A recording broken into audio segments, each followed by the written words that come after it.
কতটা সুন্দর ছিলেন জানেন? হযরতে জাবের রাদিয়াল্লাহু তাআলা বলেন, পূর্ণিমার রাত আমি রাসূলের বাড়িতে গিয়েছিলাম। সেদিন দেখেছিলাম চাঁদ উদয় হয়েছে দুইটা, একটা চাঁদ আসমানে আর একটা চাঁদ জমিনে। হযরতে জাবের ডেকে বলেন, একবার আমি আকাশের পূর্ণিমার চাঁদের দিকে তাকাই, আর একবার বিশ্বনবীর চেহারার দিকে তাকাই। আমার কাছে মনে হয় ওই আকাশের পূর্ণিমার চাঁদের চাইতেও আমার নবীকে আমার কাছে বেশি সুন্দর মনে হয়। আম্মা জান আয়েশা ডেকে বলেন, মিশরের নারীরা ইউসুফ নবীর চেহারার দিকে তাকাইয়া আপেল কাটতে গিয়ে আঙ্গুল কেটে ফেলে দিয়েছিল, ওরা ফল কাটতে গিয়ে আঙ্গুল কেটে ফেলে দিয়েছিল। ওরা যদি আমার বিশ্ব নবীর চেহারার দিকে তাকাইতো, শুধুমাত্র আঙ্গুল নয়, আঙ্গুল কাটতে কাটতে হাত কাটতে কাটতে কখন যে নিজের কলিজা কেটে দুভাগ করে দিত মুহূর্তের জন্য টের পাইতো না। আপনার আমার নবী এতটাই সুন্দর। আম্মা জান আয়েশা আরো বলেন, ও দুনিয়ার মানুষ, তোমাদের একটা সূর্য আছে, আমি আয়েশার একটা সূর্য আছে। তোমাদের সূর্য উদয় হয় দিনের বেলায়, আর আমি আয়েশার সূর্য উদয় হয় রাতের বেলায়। আম্মা জান আয়েশা একদিন সেলাইয়ের কাজ করতেছিলেন, বাতিতে কোনো তেল ছিল না, হঠাৎ করে হাত থেকে সুইটা পড়ে গেল। বাতিতে কোনো তেল ছিল না, বাতি জ্বালাইতে পারলেন না, অপেক্ষায় বৈশা থাকলেন। বিশ্ব নবী যখন এশার সালাত আদায় করার পরে ঘরের ভিতরে সর্বপ্রথম প্রবেশ করে নবীজি আম্মা জান আয়েশাকে সালাম দিলেন। নবী ঘরে ঢুকে স্ত্রীকে কি দিলেন? সালাম দিলেন। আপনি আমি যখন বাড়িতে প্রবেশ করব, আপনার আমার ঘরে ঢোকার সময় স্ত্রীকে সালাম দেওয়া দরকার আছে না নাই? বিবিকে সালাম দিবেন, আসসালামু আলাইকুম রহিমা, কেমন আছো সোনা? ঘরের দরজাটা খোলো না, আমি তোমার লিটনের বাপ, তোমার দিওয়ানা। বউ খুশি হয়ে দরজা খুলবে, কথা বলে ঠিক কি না? কিন্তু আমাদের ব্যবহার এত মিষ্টি না। ঘরের দরজা আছে চিৎকারে মেরে ডাক দেয়, এ রুবেলের মা, এ রুবেলের মা, দরজা খোল। বেশি দেরি হলে দরজা ভাঙে ফেলে দিয়া, আজ তোর পিঠের ওপর কি যে হবি রে। ভিতর থেকে বউ বলে, এটা স্বামী না, সেকেন্ড আজরাইল। আছে না? না। বাড়িতে ঢুকে স্বামীও সালাম দেয় না, বউ সালাম দেয় না, দুইজনে বোবা। কথা কন। সালাম আছে যেখানে শান্তি আছে, সালাম আছে যেখানে সমাধান আছে। অনেক বড় বড় ঝামেলা একটা সালামের মাধ্যমে সমাধান হয়ে যায়। সূরা নূরের 27 নম্বর আয়াতে আল্লাহ কি বলেছেন? এক মুমিন আর এক মুমিনের গৃহে যখন প্রবেশ করবে, ঈমানদার আরেকজন ঈমানদারের গৃহে প্রবেশ করতে হলে গৃহবাসীর অনুমতি নিয়ে গৃহবাসীকে সালাম দিয়া তারপরে বাড়িতে ঢুকতে হবে। আর আপনি বাসা বাসা কয়ে বাড়ির মধ্যে ঢুকে যান, অনুমতিও নেন না, সালামও দেন না। কথা কন। মুসলমান দাবি করেন না, আপনি বাড়ির ভিতরে ঢুকে গেলেন, মহিলারা বেপর্দা আসে, আপনার সব দেখা শেষ। কারণ না ঠিক নাই, কে কোথায় কি করতেছে সব দেখা শেষ আপনার। আপনি একজন মুসলমান আর একজন মুসলমানের বাড়িতে প্রবেশ করতে হলে প্রথমে যায়া গৃহবাসীকে সালাম দিতে হবে। ওই লোকজনকে সালাম দিয়ে তাদের অনুমতি নিয়ে তারপরে বাসার ভিতরে প্রবেশ করবে। এর মধ্যে মহিলারা পর্দার আড়ালে চলে যাবে, তারা প্রস্তুতি গ্রহণ করবে, আপনাকে কোথায় বসায় গল্প করবে, কি করবে, এর মধ্যেই হয়ে যাবে। আর আপনি আন্দাজে গলা খাকরও দেওয়া নাই, বাড়ির ভিতরে ডাইরেক্ট ঢুকে যান। হ্যাঁ, আল্লাহ যেন হেদায়েত দান করেন। বউকে সালাম দেবেন, এই কি পারবেন তো? ইনশাল্লাহ আজ থেকে সালাম যেন চালু হয়ে যায়, ঘরে ঘরে বউকে সালাম দেবেন। কথা মনে থাকবে তো? ইনশাল্লাহ। এক যুবক কয়, হুজুর বউকে সালাম দিতে গিয়ে আমার শরম লাগে। আমি তখন বললাম, তুমি বিয়ে করছো? কে কোন হুজুর? 3 সন্তানের বাপ আমি তখন বললাম, স্ত্রী সবাসের একটা দোয়া আছে, তুমি কি জানো? কয়, দত হুজুর, ওটা দোয়া পড়ার টাইম। 3 বাচ্চার বাবা হয়ে যায়, বউকে সালাম দেয় না, শরম লাগে। তোমার শরম যদি বেশি হইতো, তোমার বউয়ের তো বাচ্চা হওয়ারই কথা না। কথা বলে ঠিক কিনা? তার মানে ওটা শরম না, মানে ওটা শয়তানি। কথা কোন ঠিক কিনা? বউকে সালাম দিবেন, সালাম দেওয়ার পরে লোকজন যদি না থাকে বউয়ের হাত ধরে মুসাফা করবেন। একেবারে যদি ময়দান ফাঁকা থাকে কোলাকুলি সেরে নেবেন। আজ থেকে চালু সালাম চালু হবেন তো ইনশাল্লাহ। আজকে যা সালাম দিবেন, আসসালামু আলাইকুম ময়নার মা। ময়নার মাও চমকে উঠতে পারে, কারে সালাম দিলাম? তখন বলবা, ময়না তোরে দিলাম। তখন বলতে পারে, বাপ রে বাপ, আজকে আবার কোন হুজুরের মুরিদ দিয়ে বাড়িতে ঢুকলা? সেদিন তো মুখের গাছের আম চুরি করলা। কথা কন ঠিক কিনা? আমার ভাইয়েরা, এই জন্য বউ কিন্তু সব জানে বাজার। যা করবেন বুঝে শুনে করবেন, চিন্তা ভাবনা করে। লম্বা করার কোনো সুযোগ নাই। আজকে আমাদের ঘরে ঘরে শান্তি নেওয়া, শান্তি দাম্পত্য জীবনে, স্বামী স্ত্রীর মধ্যে মিল মহাব্বত নাই, বনিবনা নাই। কথা কোন ঠিক কি না? ওই যে স্লোগান দেয়, আপনি কি দাম্পত্য জীবনে অসুখী? জীবনে যদি সুখ আর শান্তি পেতে চান, নবীজির 4টি সুন্নত প্রত্যেকটা মুসলমানের ঘরে আমল করতে হবে। জোরে বলেন কয়টি? দাম্পত্য জীবনে স্বামী স্ত্রী যদি ভালো থাকতে চান, সুখে থাকতে চান, 4টি সুন্নত আমল করতে হবে।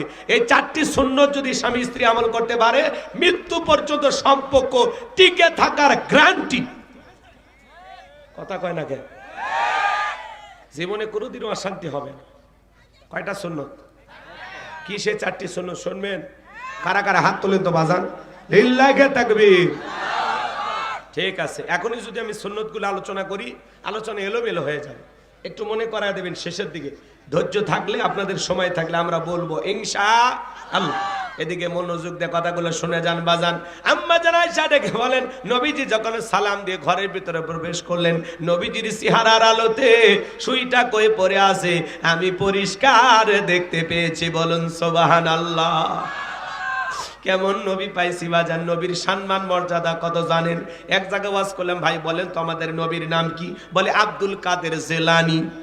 পীর সাহেবের নাম মুখস্থ আছে কিন্তু কপাল পরা রাসূলের নামটা বলতে পারে না। আপনার আমার নবীর সম্মান মর্যাদা কত জানেন? যে নবী হা বললে तमाम পৃথিবীবাসীর জন্য আল্লাহ পাক হালালে পরিণত করে দেয়, যে নবী না বললে तमाम পৃথিবীবাসীর জন্য আল্লাহ পাক হারামে পরিণত করে দেয়। জমিনে পা তুললে মাওলা পাকের আরশে আজিমে পৌঁছে যায়। বলুন সুবহানাল্লাহ। আসমানের চাঁদেরই দিকে ইশারা করলে চাঁদ 2 টুকরো হয়ে যায়। নবীজি যখন জমিনে পথ চলেন, আসমানের একখণ্ড মেঘ এসে বিশ্ব নবীকে ছায়া প্রদান করেন। যেই নবীর চেহারার উপরে মশা মাছি ভরা হারাম। নবীজি যখন ঘেমে যেতেন, আম্মা জেনেরা নবীজির দেগের ঘামগুলো শিশির ভিতরে জমা রাখতেন। বিশেষ দিনে নবীজির দেগের ঘামগুলো সুগন্ধি হিসাবে ব্যবহার করা হতো। হযরত আনাস রাদিয়াল্লাহু তাআলা বলেন, নবীজির দেহের ঘামের চাইতে দামি সুগন্ধি জীবনে কোনদিন আমি আমার নাকে পাইনি। সুবহানাল্লাহ। নবীজি যে রাস্তা দিয়ে হেঁটে যেতেন, ওই রাস্তা দিয়ে সুগন্ধি ছড়াইতো। নবীজি থুতু নিক্ষেপ করলে সেখান থেকে সুগন্ধি বের হয়। নবী যখন ওযু করতেন, ওযুর পানি দিয়ে সুগন্ধি বের হয়ে যাইতো। সুবহানাল্লাহ। কেমন নবী পাইছি বাজান। যেই ছাগলের স্তনে দুধ নাই, নবীজি যদি হাত লাগায় দিতেন দুধে পরিপূর্ণ হয়ে যেত। যেই খাবার 2-3 জন মানুষ খাবে, ওই খাবারে যখন বিশ্ব নবীর হাত লেগে যায়, হাজার হাজার মানুষ খাবার খেয়েও যেমন খাবার তেমনি থাকে। যেই নবীর চেহারার দিকে তাকাইলে পেটের ক্ষুধা নিবারণ হয়ে যাইত। আল্লাহু আকবার। সেই নবীর কাছে হযরত বেলাল ডেকে বলেন, নবী গো, আপনার চাইতে সুন্দর মানুষ আমি জীবনে কোনোদিন দেখি নাই। ও নবী, আপনি কালেমার দাওয়াত দেন, ইসলামের প্রচার করেন, দয়া করে আমারে কালেমা পড়ে মুসলমান বানায়া দেন। বিশ্বনবী হযরত বেলালকে পড়া দিলেন, লা ইলাহা ইল্লাল্লাহু মুহাম্মাদুর রাসূলুল্লাহ সাল্লাল্লাহু আলাইহি ওয়াসাল্লাম। হযরত বেলাল কালেমা পড়ে মুসলমান হয়ে গেল। নবী আমার দিকে বলে, বেলাল, ইসলামের অবস্থা এখন ভালো না, কালেমা পড়েছ আপাতত প্রকাশ করা যাবে না। আপনারাই বলেন তো বাজান, ইসলামের অবস্থা কি সব সময় ভালো থাকে?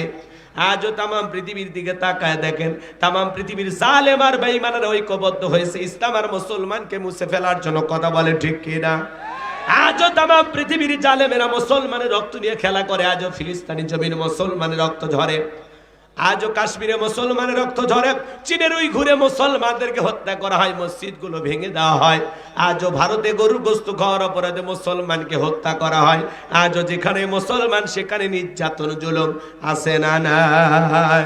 কিন্তু মনে রাখবেন বাজান, নমরুদ ফিরাউনের যেমন জায়গা হয় নাই, যেই জালেমেরা মুসলমানের রক্ত নিয়ে খেলা করতেছে, ওই জালেমদেরও জায়গা পৃথিবীর জমিনে হবে না, হবে না।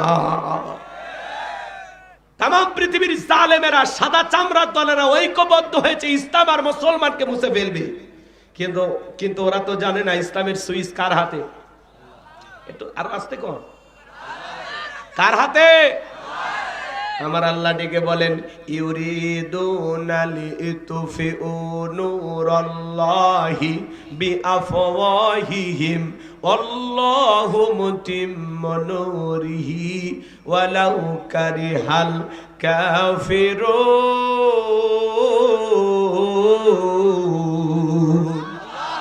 সূরা সফ আয়াত নাম্বার 8। আমার আল্লাহ রাব্বুল আলামিন জানিয়ে দিলেন কাফেররা চায় মুখের ফুৎকারে দিনের আলোকে, ইসলামের আলোকে, কোরআনের আলোকে নেভায়া দিতে। আমার আল্লাহ ডেকে বলেন আল্লাহু মুতিম্মু নূরিহি, এই জমিনে দিনের আলোকে, কোরআনের আলোকে, ইসলামের আলোকে আমি আল্লাহ রাব্বুল আলামিন প্রতিষ্ঠিত করেই ছাড়ব। যদিও কাফের বেঈমানদের অন্তরে যত ধরনের জ্বালা যন্ত্রণা হোক না কেন, বলুন আল্লাহু আকবার। এই জমিনে কোরআনের বিজয় হবে, ইসলামের বিজয় হবে ইনশাআল্লাহ। এটা কার কিতাব? আমার দেশের এক শ্রেণীর সাদে মান্নায় বাম্পার লট আজগবি আলাইহিস সালাম বের হয়েছে কিছু কথা কয় না কেন? এই আজগবি আলাইহিস সালাম বাড়ি নাকি বাগেরহাট মোংলা এলাকায়। উনি বলতেছে কোরআন একটি ভাওতাবাজির কিতাব। এটা জোরে কর নাউজুবিল্লাহ। যারা বলবে কোরআন ভাওতাবাজির কিতাব, আপনার কি মনে হয় এরা কি মুসলমান? এরা কি মুসলমান? আল্লাহর কোরআনকে নিয়ে যারা বাজে মন্তব্য করবে, সেটা কোন দল করে, কোন রাজনীতি করে, এটা দেখার বিষয় নয়। কোরআনকে যারা অপমাননা করে কথা বলবে, নিঃসন্দেহে তারা মুসলমানের দুশমন। কথা বলেন ঠিক কিনা? এরা কখনো ইসলাম প্রিয় হতে পারে না। কোরআন ভাওতাবাজির কিতাব। মাইক ধরে বক্তব্য দিতে জানো না, নেতা হয়েছ, ইসলামকে তুচ্ছ তাচ্ছিল্য করে কথা বলো, আল্লাহর কোরআনকে নিয়ে বাজে মন্তব্য করো, তোমাদের ধৃষ্টতা দেখে আমরা অবাক হয়ে যাচ্ছি। মনে রাখবা, মুখে লাগাম দিয়ে কথা বলো। একবার যদি মুসলমানেরা জেগে ওঠে, হাজারো এইরকম মানুষকে পৃথিবীর জমিন থেকে নিশ্চিহ্ন করতে মুসলমানের সময় লাগবে না। কি আজে বাজে কথা বলেন? এখনো তওবা করে ফিরে আসেন। বাজে বাজে কথা বলে, নেতা নেতার মতো বক্তব্য দেবে। এই বেটা, কোরআন কি করছে? কোরআন ভাওতাবাজির কিতাব না? দীর্ঘ 23টি বছরে পৃথিবীর শ্রেষ্ঠ মহামানব মুহাম্মদ রাসূলুল্লাহ সাল্লাল্লাহু আলাইহি সাল্লামের উপরে লাহু মাহফুজ থেকে জিবরাইলের মাধ্যমে যে কোরআন আল্লাহ তাআলা নাজিল করেছেন, আল্লাহ বলেন ইন্না নাহনু নাযালনা যিকরা ওয়া ইন্না লাহু লাহাফিজুন। এই কিতাব নাজিল করেছি আমি, এর সম্পূর্ণ সংরক্ষণ এবং হেফাজতের দায়িত্ব আমি আল্লাহর হাতে। বলুন আল্লাহু আকবার। সেই কোরআন দেখলা না, যে জালেম কোরআনের গায়ে আগুন লাগিয়েছিল, আজকে কয়েকদিন মাত্র কিছু সময়ের ব্যবধানে আর একজন মানুষের গুলির আঘাতে সে মারা গেছে। কথা বলেন ঠিক কিনা? কোরআনের সাথে লাগতে আসবেন না। আপনি দল করেন, রাজনীতি করেন, কি করেন, যা বলেন, সমস্যা নেই, কিন্তু কোরআনের সাথে লাগতে আসবেন না।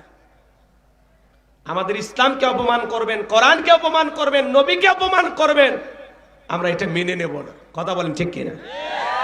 কোরআনের অপমাননার ক্ষেত্রে, রাসূলের অপমাননার ক্ষেত্রে কে কোন দল করে, কোনো দলীয় পরিচালনা নাই। আমরা সবাই ঐক্যবদ্ধ হয়ে তার প্রতিবাদ করব। কথা বলেন ঠিক কিনা? এজন্য যেই নেতা বলেছে ভাওতাবাজির কিতাব কোরআন, আমরা বলবো ভাই প্রকাশ্যে ক্ষমা চান, এখনো সময় আছে, ক্ষমা চান, নইলে আপনাকে দাঁত ভাঙা জবাব দেওয়ার জন্য বাংলার মুসলমান প্রস্তুত আছে। আর প্রশাসনের ভাইদেরকে বলবো অতি দ্রুত তাকে গ্রেফতার করতে হবে। কথা বলে ঠিক কিনা? এই দেশে ইসলামকে অপমান করে আর কোন মন্তব্য কাউকে করতে দেয়া হবে না। কথা বলে ঠিক কিনা? খুব বেড়ে গেছে, কিচ্ছু বলতে গেলেই সব টুপিওয়ালার দোষ, করার দোষ, ইসলামের দোষ। নেতা নেতার মতো বক্তব্য দিবে, জনগণের দুঃখ দুর্দশার কথা তুলে ধর। আগামীতে আপনারা ক্ষমতা আসলে কি করবেন সেই কথাগুলো বলেন, প্রতিশ্রুতি দেন মানুষকে, কি কাজ করতে চান সেগুলো নিয়ে বক্তব্য দেন। আপনি কেন বলেন কোরআন ভাওতাবাজির কিতাব? এটা কোনো মুসলমান বলতে পারে না। রাগ করেন নাকি আপনারা? এগুলো প্রতিবাদ না করলে সমস্যা আছে। কথা কন, রাগ করেন নাকি আপনারা? আমার ভাইয়েরা গভীর মনোযোগ দিয়ে কথাগুলো শুনে যান, হৃদয়ের কান পেতে গুনাহগারের কথাগুলো শুনে যান। বাজান, আমি গুনাহগারে যে কথা বলতে চাই, মনোযোগ দিয়ে কথাগুলো শ্রবণ করার চেষ্টা করবেন। কাফেরা চায়, তামাম পৃথিবীর জালেমেরা চায় ইসলাম আর মুসলমানকে মুছে ফেলতে, কিন্তু ওরা তো জানে না ইসলামের সুইচ আছে কার হাতে, মুসলমানের সাথে আছেন কি। আমার ভাইয়েরা, নবী আমার থেকে বলে, বেলাল ইসলামের অবস্থা এখন ভালো না, কালেমা পড়েছ, আপাতত প্রকাশ করা যাবে না। হযরতে বেলাল ডেকে বলে, নবী আমার জীবনের কোনো দাম নাই, আমার মনিব মায়াকে বলেছিলাম উর্দুম্বা ছাগল পেশাব পায়খানা করে দেয়, এই ঘরে থাকতে আমার বড় কষ্ট হয়। ও মায়া ডেকে বলে, বেলাল উর্দুম্বা ছাগলের দাম আমার কাছে আছে, কিন্তু তোর মতো কালো হাফসি বেলালের দাম আমার কাছে নাই। নবী গো, আমার জীবনের কোনো দাম নাই, আপনি শুধু আমাকে দোয়া করে দেন, মৃত্যু পর্যন্ত যেন আমি কালেমার পথে টিকে থাকতে পারি। এই কথা বলে আমার ভাইয়েরা হযরতে বেলাল চলে গেলেন। পরের দিন সকালবেলা সূর্য উদয় হয়েছে, অনেকটা বেলা হয়ে গেছে, বেলাল দরজা খোলে না। অন্য চাকর বাকর যারা আছে নালিশ নিয়ে চলে গেছে ওমায়ের কাছে, যা বলে নেতা এখন পর্যন্ত বেলাল দরজা খোলে নাই, তাই নাকি? বলে হ্যাঁ, ঠিক আছে চলো যাই। এমনি তো বেলালকে সহ্য করতে পারে না ওমাইয়া, দরজায় ডাক দেয়, বেলাল দরজা খোল। হযরতে বেলাল দরজা খোলে না, জোরে করে ধাক্কা মারছে, যখন দরজা খুইলে গেছে তখন এইবার ওমায়া তাকায় দেখে যেই রাত্রিতে হযরতে বেলাল কালেমা পড়ে মুসলমান হয়েছে, ওই রাত্রিতে একটা উর্দুম্বা ছাগলের কাছে কোনো পেশাব পায়খানা নাই। জোরে বলেন মারহাবা। এইবার ওমায় ডেকে বলে, চাকরের দল বেলালের বিরুদ্ধে মিথ্যা অভিযোগ দাও, তোমরা যখন ঘুমাচ্ছিলে বেলাল তখন ময়লা আবর্জনা পরিষ্কার করেছে, তাকায় দেখো না একটা উর্দুম্বা ছাগলের কাছে কোনো পেশাব পায়খানা নাই, তাই নাকি? বলে হ্যাঁ, ঠিক আছে যাও তোমরা নিজেদের কাজ করো। এই কথা বলে ওদেরকে তাড়িয়ে দিয়া এক পা দুপা করে বেলালের কাছে চলে গেলেন। হযরতে বেলাল দেয়ালে পিঠটা লাগায় জিব্বা নাড়ায় জিকিরি করে কার? হযরত বেলালকে হালকা করে ধাক্কা মারছে, যখন জবান দিয়ে কালেমার আওয়াজ বের হয়েছে, তখন কালেমা শোনার সঙ্গে সঙ্গে ও মায়া ডেকে বলে, বেলাল তোর জবান দিয়ে কি শুনলাম, তুমি কি মুসলমান হয়েছো? হযরত বেলাল ডেকে বলে, মুসলমান হয়ে যারা মিথ্যা কথা বলতে পারে না তারা ওয়াকুলু কওলান সাদীদা, মুসলমানেরা হবে সত্যবাদী, মুসলমানেরা কখনো মিথ্যাবাদী হতে পারে না। আমাদের সমাজে মিথ্যাবাদী আছে না নাই? ভরা পেটে মিথ্যা, খালি পেটে মিথ্যা, এক পা কবরে চলে গেছে, চেহারাটা বেঁকা হয়ে গেছে, তারপরে মিথ্যা বলা ছাড়ে না। বলে হেলিকপ্টার দিয়ে পানি দিয়েছিলাম, এখন তদন্ত রিপোর্ট বের হয় হেলিকপ্টার দিয়ে পানি নয়, হেলিকপ্টার থেকে গুলি করা হয়েছে। কি বলে? পানি যদি দিলেন, ছাদের শিশুটা মারা গেল কি খেয়ে? ছাদের শিশুকে কারা গুলি করলো? এতবার আমরা বললাম ম্যাডাম পদত্যাগ করেন, ম্যাডাম পদত্যাগ করেন। আল্লাহ বলে কিসের পদত্যাগ? এরা যে অন্যায় অপরাধ করেছে, শুধু পদত্যাগ না, আমি আল্লাহ এদেরকে দেশ ত্যাগ করতে বাধ্য করব। ইন্না বাতশা রাব্বিকা লাশাদীদ, আল্লাহর পাকড়াও বড় কঠিন।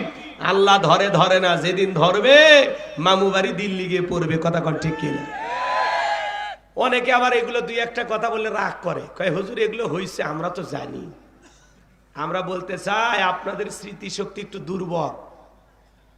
গত বছরে কি ওয়াজ হয়েছে এবছর যদি জিজ্ঞাসা করা হয় মনে আছে? মনে নাই, তার মানে আপনারা ভুলে যান।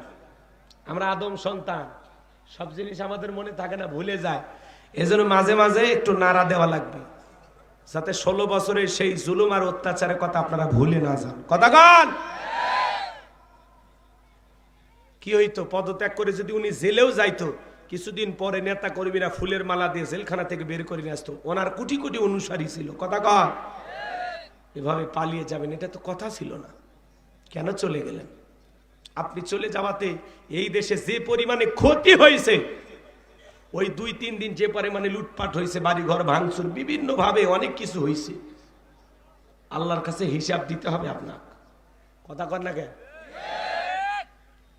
চলেই তো গেছেন, আবার মাঝে মাঝে কল রেকর্ড ফাঁস হয় কেন? কেন কথা বলতে চান আমাদের সাথে? আমাদেরকে নিয়ে আপনাকে ভাবতে হবে না। কথা কন। মাঝে মাঝে কল রেকর্ড ফাঁস হয় না? ওখানে যা কান্নাকাটি করতেছে, তা আপনি এই কান্নাটা দেশে কাঁদেন। কথা কন। মাঝে মাঝে বলে আমি দেশের কাছে এসে চট করে ঢুকবো, ঢুকবেনই তো বের হলেন কেন? আর যাওয়ার আগে বলে গেছেন, আসার আগে কেন বলতে হবে? যেই দিক দিয়ে মন চায় আপনি আসেন। মেয়ে মানুষ কতদিন বাইরে থাকবেন? আমাদের মায়া দয়া আছে না? আপনি আসেন, এই দেশ আপনার বাবার, এই দেশ আপনার স্বামীর, আপনি আসেন, আপনি আসেন। বুবু আইবা, তুমি আইবা গো, সেই দিন আইসা বুবু ক্ষমতা পাইবা না। বুবু আইবা, তুমি আইবা গো, সেই দিন আইসা বুবু ক্ষমতা পাইবা না। খোঁজ নাই বুবু কাদের কাকার, অবস্থা খারাপ দরবেশ বাবার, হাউন আঙ্কেল এখন সামনেও আসে না। নেতা কর্মী সব জেলের ভিতর, আমি আসি ডরের ওপর, কখন জানি আসে গ্রেপ্তারি পরোয়ানা। বুবু আইবা, তুমি আইবা গো, সেই দিন আইসা বুবু চিয়ার পাইবা না। ক্ষমতার চেয়ার থেকে নামা সহজ, কিন্তু ওই চেয়ারে ওঠা কঠিন। আর আমরা এদিক আগামীতে সিদ্ধান্ত নেব, আর যাই হোক কোন নারীকে এই দেশের প্রধানমন্ত্রী বানাবো না। যেই দলেরই হোক পুরুষ প্রধানমন্ত্রী চাই, হাত তুলে দেখা। কারা কারা পুরুষ নেতা চান? লিল্লাহি তাকবীর। আগামীতে যেই দলেরই হোক পুরুষ চাই, পুরুষ। নারীদের রাগ বেশি, নারীদের দেখার দিন শেষ। আগামীতে পুরুষের বাংলাদেশ, পুরুষ হবে আমাদের নেতা। দেখেন না, মেয়ে মানুষের রাগ বেশি, জেদ বেশি, স্বামীর সাথে ঝগড়া লেগে বাড়িতে হাঁড়ি পাতিল ভেঙে ফেলে দিয়ে রাগ করে বাবার বাড়ি চলে যায়। রাগ করে কিভাবে একটা দেশ ছুঁয়ে পালিয়ে গেল, 18 কোটি মানুষের কথা ভাবলো না। তাহলে জেদ কত প্রকার দেখেন। ঘরে ঘরে যে মেয়ে মানুষ আছে বুঝেন না, ওদের জেদ দেখেন না। একটা জিনিসের বায়না করলে, যদি বলে বুধবারে বাপের বাড়ি যাব, আপনি যদি যতই বুঝান যে বুধবার লয়, শোনা বৃহস্পতিবার শুক্রবার, কিচ্ছু শুনবেন।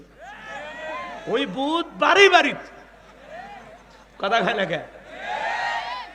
অত সহজ? জ্বালা আছে, রাগ করেন নাকি? চলেন সামনের দিকে যাই, কষ্ট নেবেন না। সম্মানিত ভাইয়েরা আমার, দিল দিয়া কথাগুলো বোঝার চেষ্টা করবেন। এইবার উমায় ডেকে বলে, বেলাল উর্দুম বা ছাগলের মালিক বানায় দেব, থাকার জন্য ভালো ঘর বানায় দেব রে বেলাল, এখনো সময় আছে, নবী মুহাম্মাদের কালেমা ছেড়ে দাও।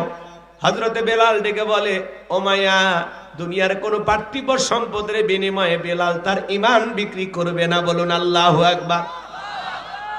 এইবার ডেকে বলে, আমার কথা না শুনলে বড় নেতা আবু জেহেলকে খবর দেব। হযরতে বেলাল ডেকে বলে, কোন বড় নেতা ছোট নেতা কাউকে কোনার টাইম নাই, আমি দুনিয়ার কোন আবু জেহেলকে ভয় করি না, আমি ভয় করি আমার আল্লাহকে। বলুন আল্লাহু আকবার। এইবার উমায় দৌড়ে চলে গেল আবু জেহেলের বাড়িতে, যায় বলে, নেতা সর্বনাশ হয়ে গেছে। কি হয়েছে?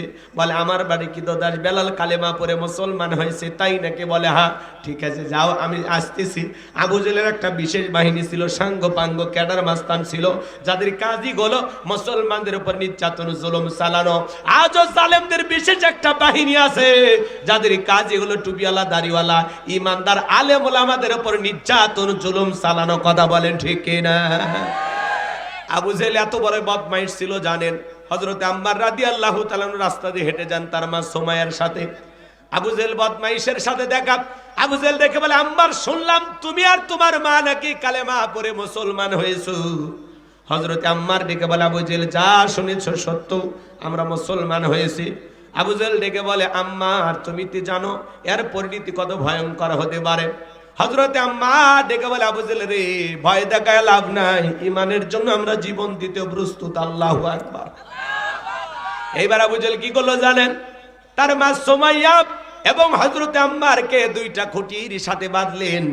আর আবু জেহেল ডেকে বলে, আম্মার এখন যদি একটা খেলা দেখায় কেমন হবে বল। হযরতে আম্মার ডেকে বলে, আবু জেহেল কি খেলা দেখাইবা?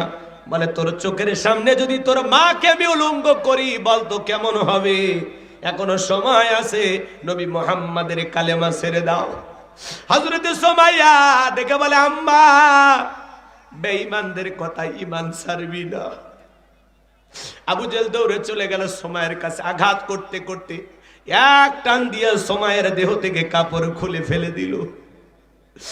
আর ছেলেদেরকে ডেকে বলে, আম্মারের মাথাটা উঁচু করে ধরো, সে একবার তার মার দিকে তাকাক। আম্মারের মাথা যখন উঁচু করে তুলে ধরা হলো, হযরতে আম্মার মনে মনে ডাক দেয়, আল্লাহ এই দৃশ্য দেখার আগে জমিনটা যদি ফাঁক হয়ে যেত তবুও ভালো ছিল। হযরত সুমাইয়া জমিনের উপর পড়ে আছেন, ওই অবস্থায় সন্তানকে ডেকে বলে, আম্মা বেঈমানদের কথা ঈমান ছাড়বি না। আবু জেহেল একটা বর্ষা দিয়ে লজ্জাস্থানে আঘাত করলেন, রক্ত দিয়ে রাজপথ পেকে গেল।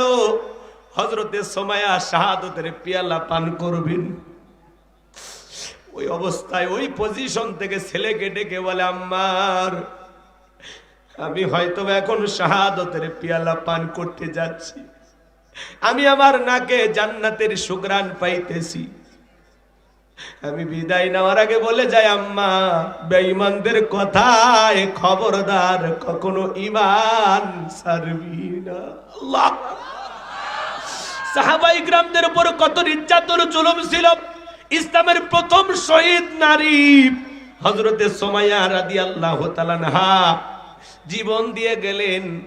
আরে তারা ইমানের পরীক্ষা কিভাবে দিয়েছিলেন। আর এখন তো আমরা অবস্থার ব্যাগতি দেখলে বলে অবস্থা খারাপ, দাড়িওয়ালা দেখলে ধরতেছে কয় দাড়ি কাটি, টুপিওয়ালা দেখতে ধরতেছে কয় টুপি খুলে বেড়াই, আছে না নাই? সুবিধাবাদ জিন্দাবাদ। বৃষ্টি যেই দিকে ছাতা ধরে সেই দিকে। সময়ের পরিবর্তনের কারণে নিজেকেও পরিবর্তন করে, আছে না না? আবু জেহেল তার সাঙ্গ পাঙ্গ কাটার মাস্তান নিয়ে চলে আসলো ওমায়ের বাড়িতে। আয়েশা বলে, বেলাল এইদিকে আয়, এসব কি শুনছি তুমি নাকি মুসলমান হয়েছো? হযরতে বেলাল ডেকে বলে, হ্যাঁ, গতকাল রাত্রিতে নবীজির হাতে হাত রেখে আমি কালেমা পড়ে মুসলমান হয়েছি। আবু জেহেল ডেকে বলে, বেলাল উর্দুম্বা ছাগলের মালিক বানায় দেব, থাকার জন্য ভালো ঘরের ব্যবস্থা করে দেব, ব্যবসা বাণিজ্য যদি করতে চাও দিরহাম টাকা পয়সা যা লাগে দেব। ও বেলাল, তুমি চাইতে দেরি, তোমার চাহিদা পূরণ করতে আমরা দেরি করব না। হযরতে বেলাল ডেকে বলে, আবু জেহেল রে, দুনিয়ার সব সম্পদ যদি আমি বেলালকে দিতে চাও, দুনিয়ার সব সম্পদ ছাড়তে রাজি, কিন্তু বিশ্ব নবীর কালেমা ছাড়তে রাজি নাই। বলেন আল্লাহু আকবার। বেলালের মতো যারা খাঁটি ইমানদার, এদেরকে টাকা দিয়ে কেনা যাবে না। কিন্তু মুনাফিক মার্কা মুসলমান যারা টাকার কাছে বিক্রি হয়, তারা টাকা যেই দিকে ওদের ফতুয়া সেই দিকে, টাকার জোরে ওদের ফতুয়া ঘরে। টাকা পাইলে বৈধকে অবৈধ বলে ফতুয়া দেয়, অবৈধকে বৈধ বলে চালিয়ে দেয়, আছে না নাই? এক প্যাকেট বিরিয়ানি পাইলে কই ম্যাডাম আপনি জান্নাতি না, এরকম হুজুর। সবাইয়ের পরিবর্তন হয়ে গেলে চলেন না বাজানোর সামনের দিকে যায়। আবু জেহেল ডেকে বলে, বেলাল সোজা আঙ্গুলে ঘিউ না উঠলে আঙ্গুলে একটু বাঁকা করা লাগবে, যুবকদের লেলিয়ে দিলে চাবুক দিয়ে পিটাও। হযরতে বেলালকে চাবুক দিয়ে পিটাইতে পিটাইতে কালো চামড়া গুলো ফেটে রক্ত ঝরতেছে।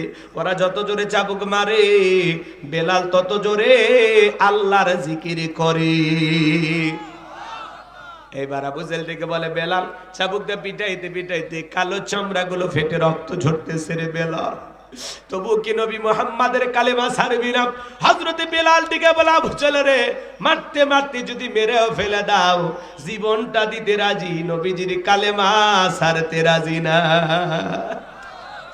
এইবার আবু জেহেল ডেকে বলে, বেলালের পায়ে রশি দিয়ে বাঁধো।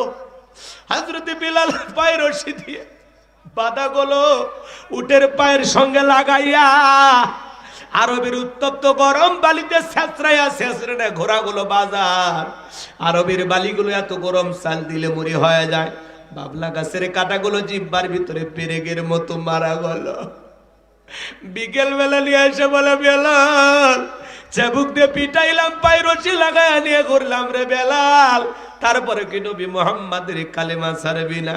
হযরতে বেলাল ডেকে বলে, আবু জেহেল রে, মারতে মারতে যদি মেরেও ফেলে দাও, বেলাল নিঃশ্বাস থাকবে যতদিন, বেলাল কালেমার পথে টিকে থাকবে ততদিন। এইবার আবু জেহেল বলে, যুবকের দল যাও, বড় একটা পাথর নিয়ে আসো। বিশাল বড় একটা পাথর নিয়ে আসে হযরতে বেলালের বুকের উপরে চাপায়া দেওয়া হলো। আবু জেহেল মনে করলো পাথরের চাপার আঘাতে বেলাল মারা যাবে, এই কথা ভেবে চলে গেল। হাত বাঁধা পা বাঁধা, বুকের উপরে বিশাল বড় পাথর, রক্তাক্ত জিহ্বা। তারপরে হযরতে বেলাল চোখের পানি ছেড়ে দিয়ে কাঁদেন, আর ওই রক্তাক্ত জিহ্বা নারায় জিকিরি করে কার। আপনাকে আমাকে জিকির করার জন্য কেউ মারে না, পেটে না, ধমক দেয় না। ও রাজশাহীর মুসলমান বাবাজিরা, আপনাকে আমাকে জিকির করার জন্য কেউ মারে না, পেটে না, ধমক দেয় না, তবুও আমরা কপাল পর আল্লাহর জিকির করি না। হাদিস শরীফের ভিতরে আসছে বাজান, যার জিহ্বাটা আল্লাহর জিকিরে তরুতাজা থাকে, আল্লাহর জিকিরে ভিজা থাকে, ওই জিহ্বাওয়ালা মানুষ কোনোদিন জাহান্নামের আগুনে জ্বলবে না। ফাযকুরুনি আযকুরুকুম ওয়াশকুরুলি ওয়ালা তাকফুরুন, তোমরা আমারে স্মরণ করো, আমি আল্লাহ তোমাদেরকে স্মরণ করব। কৃতজ্ঞতা প্রকাশ করো, অকৃতজ্ঞ হয় না। হাঁটতে হাঁটতে জিকির করা যায়, মাঠে কাজ করতে করতে জিকির করা যায়, ব্যবসা বাণিজ্য করতে করতে জিকির করা যায়, অপচয় সময় নষ্ট বৈশা আছেন আল্লাহর জিকির করা যায়। জিকির করার জন্য আলাদা সময় লাগে না, 24টা ঘন্টা আল্লাহর জিকির করা যায়।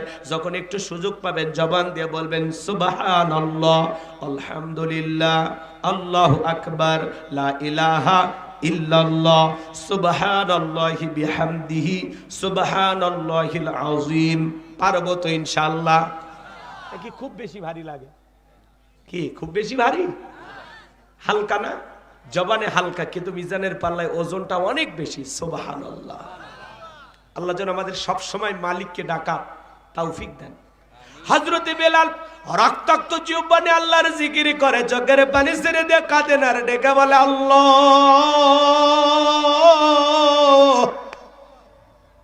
আমি বেলালের বুকের উপরে পাথর থাকার কারণে তোমার মতো মালিকের জিকির করতে বড় কষ্ট হয়। তুমি তো সে আল্লাহ, ইব্রাহিমের জন্য যদি নমরুদের আগুনকে ফুলের বাগান বানায় দিতে পারো, ও আল্লাহ তুমি কি পারো না আমি বেলালের বুকের পাথরটাকে তুলার মতো নরম বানায় দিতে? আমার বুকের উপরে পাথর থাকার কারণে তোমার মতো মালিকের জিকির করতে বড় কষ্ট হয়। ও আল্লাহ তুমি কি পারো না আমি বেলালের বুকের পাথরটাকে তুলার মতো নরম বানায় দিতে? হযরতে বেলাল দোয়া করতে দেরি, আসমানের মালিক আল্লাহ দোয়া কবুল করতে দেরি করে নাই। বেলালের বুকের পাথরটাকে আমার আল্লাহ তুলার মতো নরম বানিয়ে দিয়েছেন। বলুন সুবহানাল্লাহ। বেলালের নিঃশ্বাসের সাথে পাথর ওঠে আর নামে। সুবহানাল্লাহ, আল্লাহু আকবার। এই যখন ইসলামের অবস্থা, বেলাল নির্যাতন জুলুমের কথা বিশ্বনবীর কান পর্যন্ত যখন পৌঁছে গেল, আমার নবী ডেকে বলে, আবু বকর, বেলালের কষ্টের কথা আমার আর সহ্য হয় না, যাও যাও তুমি আমার বেলার জন্য একটা কিছু করো। হযরত আবু বকর সিদ্দিক রাদিয়াল্লাহু তাআলা আনহু ওমায়ের কাছে গিয়ে কয়েক গুণ দাম বেশি দিয়ে গোলামীর জীবন থেকে হযরত বেলালকে আজাদ করলেন, মুক্ত করলেন। বলুন আল্লাহু আকবার। এই যখন ইসলামের অবস্থা, একদিকে সন্তান হারানোর ব্যথা, কাফেরদের সমালোচনা, সাহাবায়ে কেরামদের উপর নির্যাতন জুলুম, এই জন্য নবীজির মনটা ভীষণ খারাপ, মুখটা বলেন চোখের কোনা দিয়ে অশ্রু ঝরতেছে। নবীর যখন মন খারাপ, নবীকে সান্ত্বনা দেওয়ার দায়িত্ব কার? আমার আল্লাহ ডেকে বলে, জিবরাইল, আমার বন্ধুর মা নাই, বাবা নাই, আমি সারা আমার বন্ধুর আপন কেউ নাই রে জিবরাইল। আমার বন্ধুর মনটা হয়েছে ভারী, আমি আল্লাহ সইতে নাহি পাইরি। লাহু মাহফুজ থেকে সূরা কাউসার নিয়ে যায় আমার বন্ধুর উপরে নাজিল কর তাড়াতাড়ি। বলুন আল্লাহু আকবার। নবী আমার ডেকে বলে, আনাস, আমার মনটা কেন খারাপ তোমরা জানো, কিন্তু আমার মুস্কি হাসি দেওয়ার কারণ হলো এই মাত্র আসমান থেকে জিবরাইল এসে আমার উপরে সূরা কাউসার নাজিল করলো। বিশ্ব নবী তখন মুস্কি মুস্কি হাসলেন আর সাহাবায়ে কেরামদের সামনে সূরা কাউসার তেলাওয়াত করে শুনিয়ে দিলেন। জবান ছেড়ে সবাই আমার সঙ্গে পড়ুন, ইন্না আ'তাইনাকাল কাউসার ফাসাল্লি লিরাব্বিকা ওয়ানহার ইন্না শানিয়াকা হুয়াল আবতার। আল্লাহু আকবার। এবার মন দিয়ে শোনেন বাজান, আমার আল্লাহ রাব্বুল আলামিন বলেন, ইন্না আ'তাইনাকাল কাউসার, অবশ্যই আমি আল্লাহ পাক আপনাকে হাউজে কাউসার দান করেছি। এই পৃথিবীর অন্য কোন নবী রাসূলকে আল্লাহ তাআলা হাউজে কাউসার দান করেন নাই। আপনার আমার নবীকে আল্লাহ তাআলা হাউজে কাউসার গিফট করেছেন, হাউজে কাউসার দান করেছেন। বলুন সুবহানাল্লাহ। আমার আল্লাহ রাব্বুল আলামিন বলেন, ইন্না আ'তাইনাকাল কাউসার, নিশ্চয়ই আমি আল্লাহ পাক আপনাকে হাউজে কাউসার দান করেছি। এই হাউজে কাউসারের পানি দুধের মতো সাদা, মধুর চাইতে মিষ্টি, পানির মতো ক্লিয়ার। ওই কঠিন কিয়ামতের ময়দানে যেদিন বিচার দিবস কায়েম হয়ে যাবে, বিচার দিবসের একদিন হবে 50,000 বছরের সমান। যেদিন সূর্য হাত মাথার উপরে চলে আসবে, সূর্যের তাপে জমিনটা হয়ে যাবে তামার জমিন, পাহাড় পর্বত নদী নালা খাল বিল বিল্ডিং ইমারত কোনো কিছু থাকবে না। রাজশাহী থাকবে না, খুলনা সিলেট থাকবে না, এ বাজান গো আমার বাংলাদেশ থাকবে না, মালয়েশিয়া থাকবে না, লন্ডন আমেরিকা থাকবে না। পৃথিবীর জমিনে যা যা দেখতেছেন বিল্ডিং ইমারত কোনো কিছু থাকবে না। কুল্লু মান আলাইহা ফান, আল্লাহ তাআলা সবকিছু ধ্বংস করে দিবেন। ওই কঠিন কিয়ামতের ময়দানে বেঈমানদের জিহ্বা ঝুলে আসবে নাভি পর্যন্ত। যেদিন মা তার সন্তানের পরিচয় দিবে না, ভাই ভাইয়ের পরিচয় দিবে না। ইয়াউমা ইয়াফিরুল মারউ মিন আখি ওয়া উম্মিহি ওয়া আবি ওয়া সাহিবাতিহি ওয়া বানি। যেদিন ভাই ভাইয়ের কাছ থেকে পালিয়ে যাবে, মা সন্তানের কাছ থেকে পালিয়ে যাবে, বাবা সন্তানদের কাছ থেকে পালিয়ে যাবে, স্ত্রী স্বামীর কাছ থেকে পালিয়ে যাবে, সন্তানেরা মা বাবার কাছ থেকে পালিয়ে যাবে। কেউ কারো পরিচয় দেবে না, কেউ কারো উপকারে আসবে না। ওই কঠিন কিয়ামতের ময়দানে শাস্তির মানুষকে আল্লাহ তাআলা তার আরশের নিচে ছায়া দান করবেন। এটা হলো কিয়ামতের ময়দানে আল্লাহ তৈরি করা ভিআইপি গ্যালারি। সেখানে তারা ছায়া পাবেন, সেখান থেকে তারা কিয়ামতের ফাইনাল খেলা উপভোগ করবেন। বলুন সুবহানাল্লাহ। মানুষ পানি পানি বলে চিৎকার মারবে, দলে দলে মানুষ বিশ্ব নবীর দিকে রওনা করবেন। কিছু মানুষের চোখের সামনে আল্লাহ তাআলা পর্দার আবরণ তৈরি করে দিবেন। নবী আমার তখন দেখে বলবেন, আল্লাহ সংখ্যায় আমি আমার অনেক উম্মতকে দেখতে পাইলাম, কেন জানি সংখ্যাটা কমে গেল, বুঝতে পারলাম না। আমার আল্লাহ ডেকে বলে, বন্ধু পাইকারি ধরে আপনি সবাইকে আজকে হাউজে কাউসারের পানি পান করাইতে পারবেন না। দুনিয়ার জীবনে 2টি অপরাধ করেছিল যারা, আজকে হাউজে কাউসারের পানি পাবে না। তারা জোরে বলেন কয়টি অপরাধ? ওই 2টি অপরাধ আপনার আমার ভিতরেও থাকতে পারে কিনা একটু জানার দরকার আছে না নাই? এদিক খেয়াল করেন, এদিক খেয়াল করেন। হযরত আবু বকর সিদ্দিক রাদিয়াল্লাহু তাআলা পিয়ালাগুলো ভরায় দিবেন, মাঝখানে দাঁড়িয়ে থাকবেন হযরত ওমর। হযরত ওমর বিশ্ব নবীর হাতে দিবেন, আর নবীজি তার আদরের উম্মতদেরকে খুঁজে খুঁজে কিয়ামতের ময়দানে হাউজে কাউসারের পানি পান করায় দিবেন। নবীজির হাতে এক পেয়ালা হাউজে কাউসারের পানি পান করতে পারলে জান্নাতে ঢোকা পর্যন্ত তাদের তৃষ্ণা মিটে যাবে। বলুন সুবহানাল্লাহ। ও রাজশাহীর মুসলমান ভাইয়েরা, কারা কারা নবীজির হাতে কিয়ামতের ময়দানে হাউজে কাউসারের পানি পান করতে চান? 2টা হাত তুলে আল্লাহকে দেখা। আল্লাহ আমাদের সবাইকে নবীজির হাতে হাউজে কাউসারের পানি পান করা তৌফিক দান করুন। একটু জোরে বলেন আমিন। আর একটু জোরে বলেন আমিন। এই যে হাত তুলে আপনারা চাচ্ছেন না পানি? হ্যাঁ, এদিক শোনেন।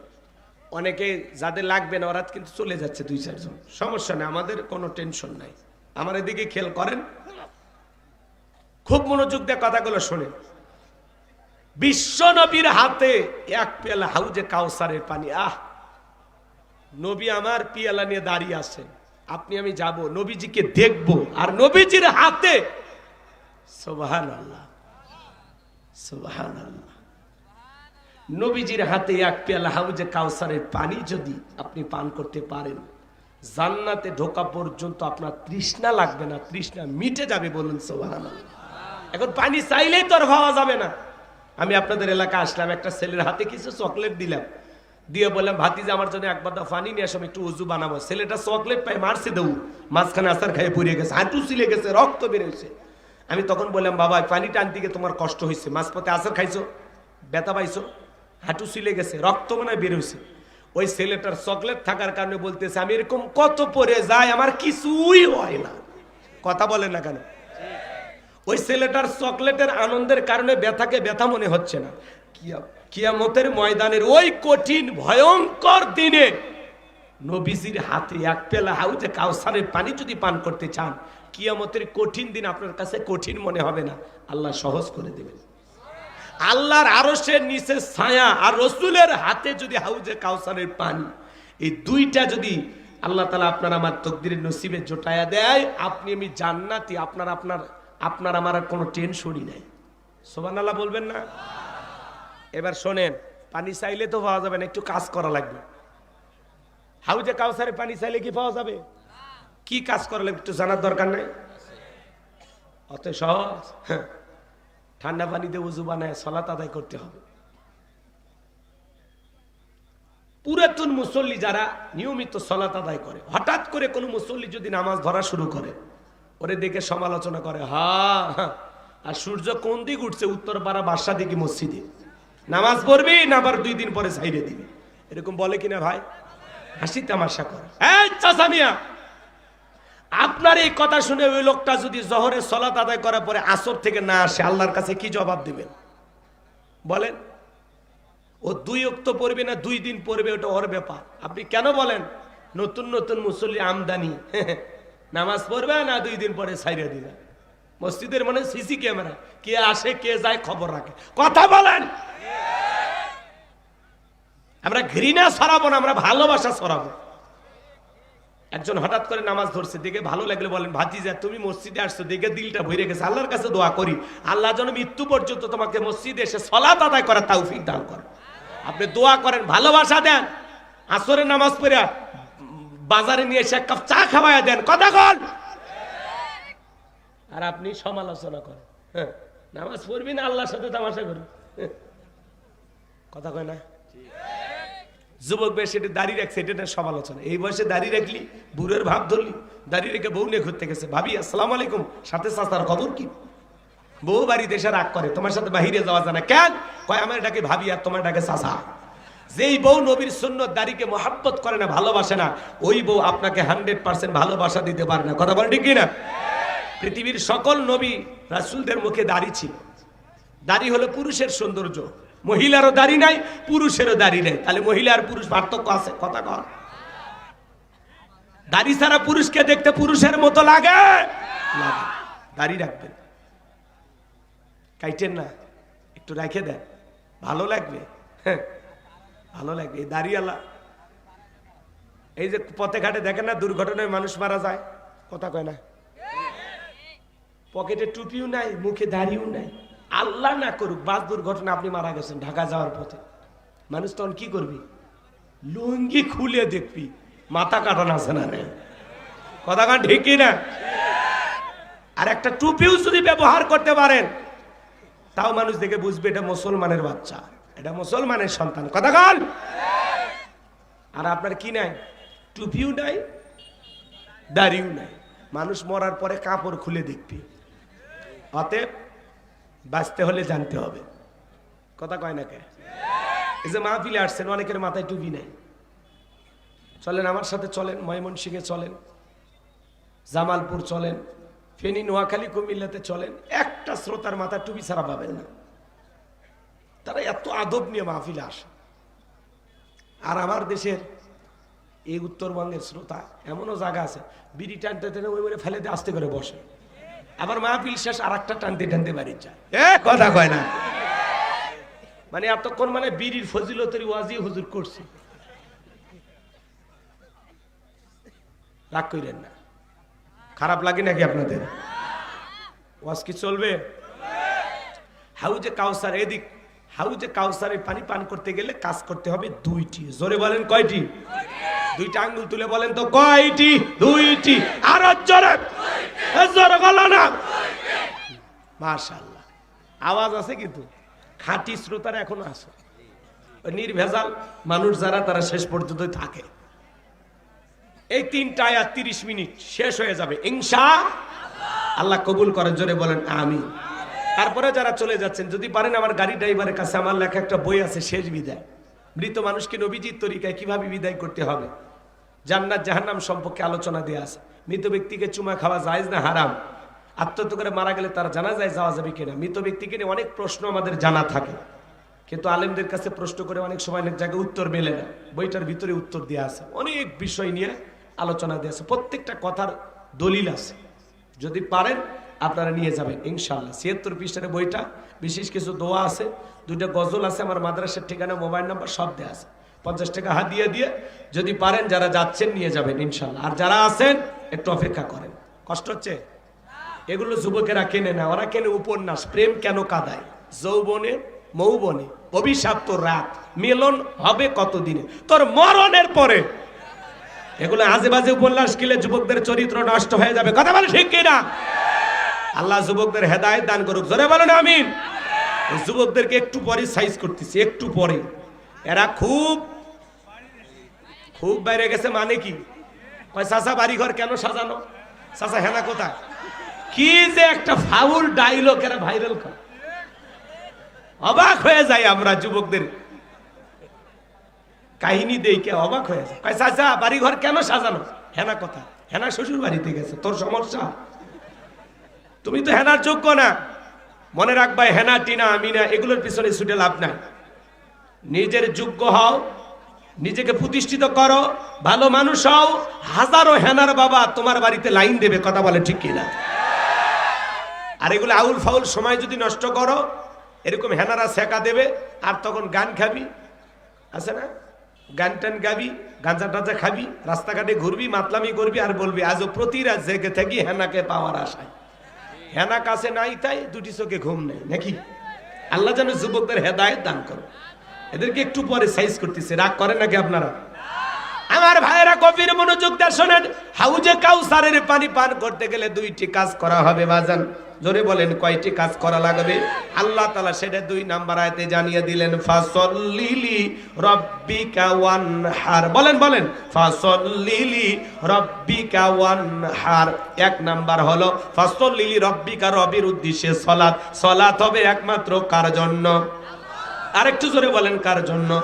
আমার আল্লাহ রাব্বুল আলামিন বলেন, কুলিন্না সালাতি ওয়া নুসুকি ওয়া মাহইয়ায়া ওয়া মামাতি লিল্লাহি রাব্বিল আলামিন।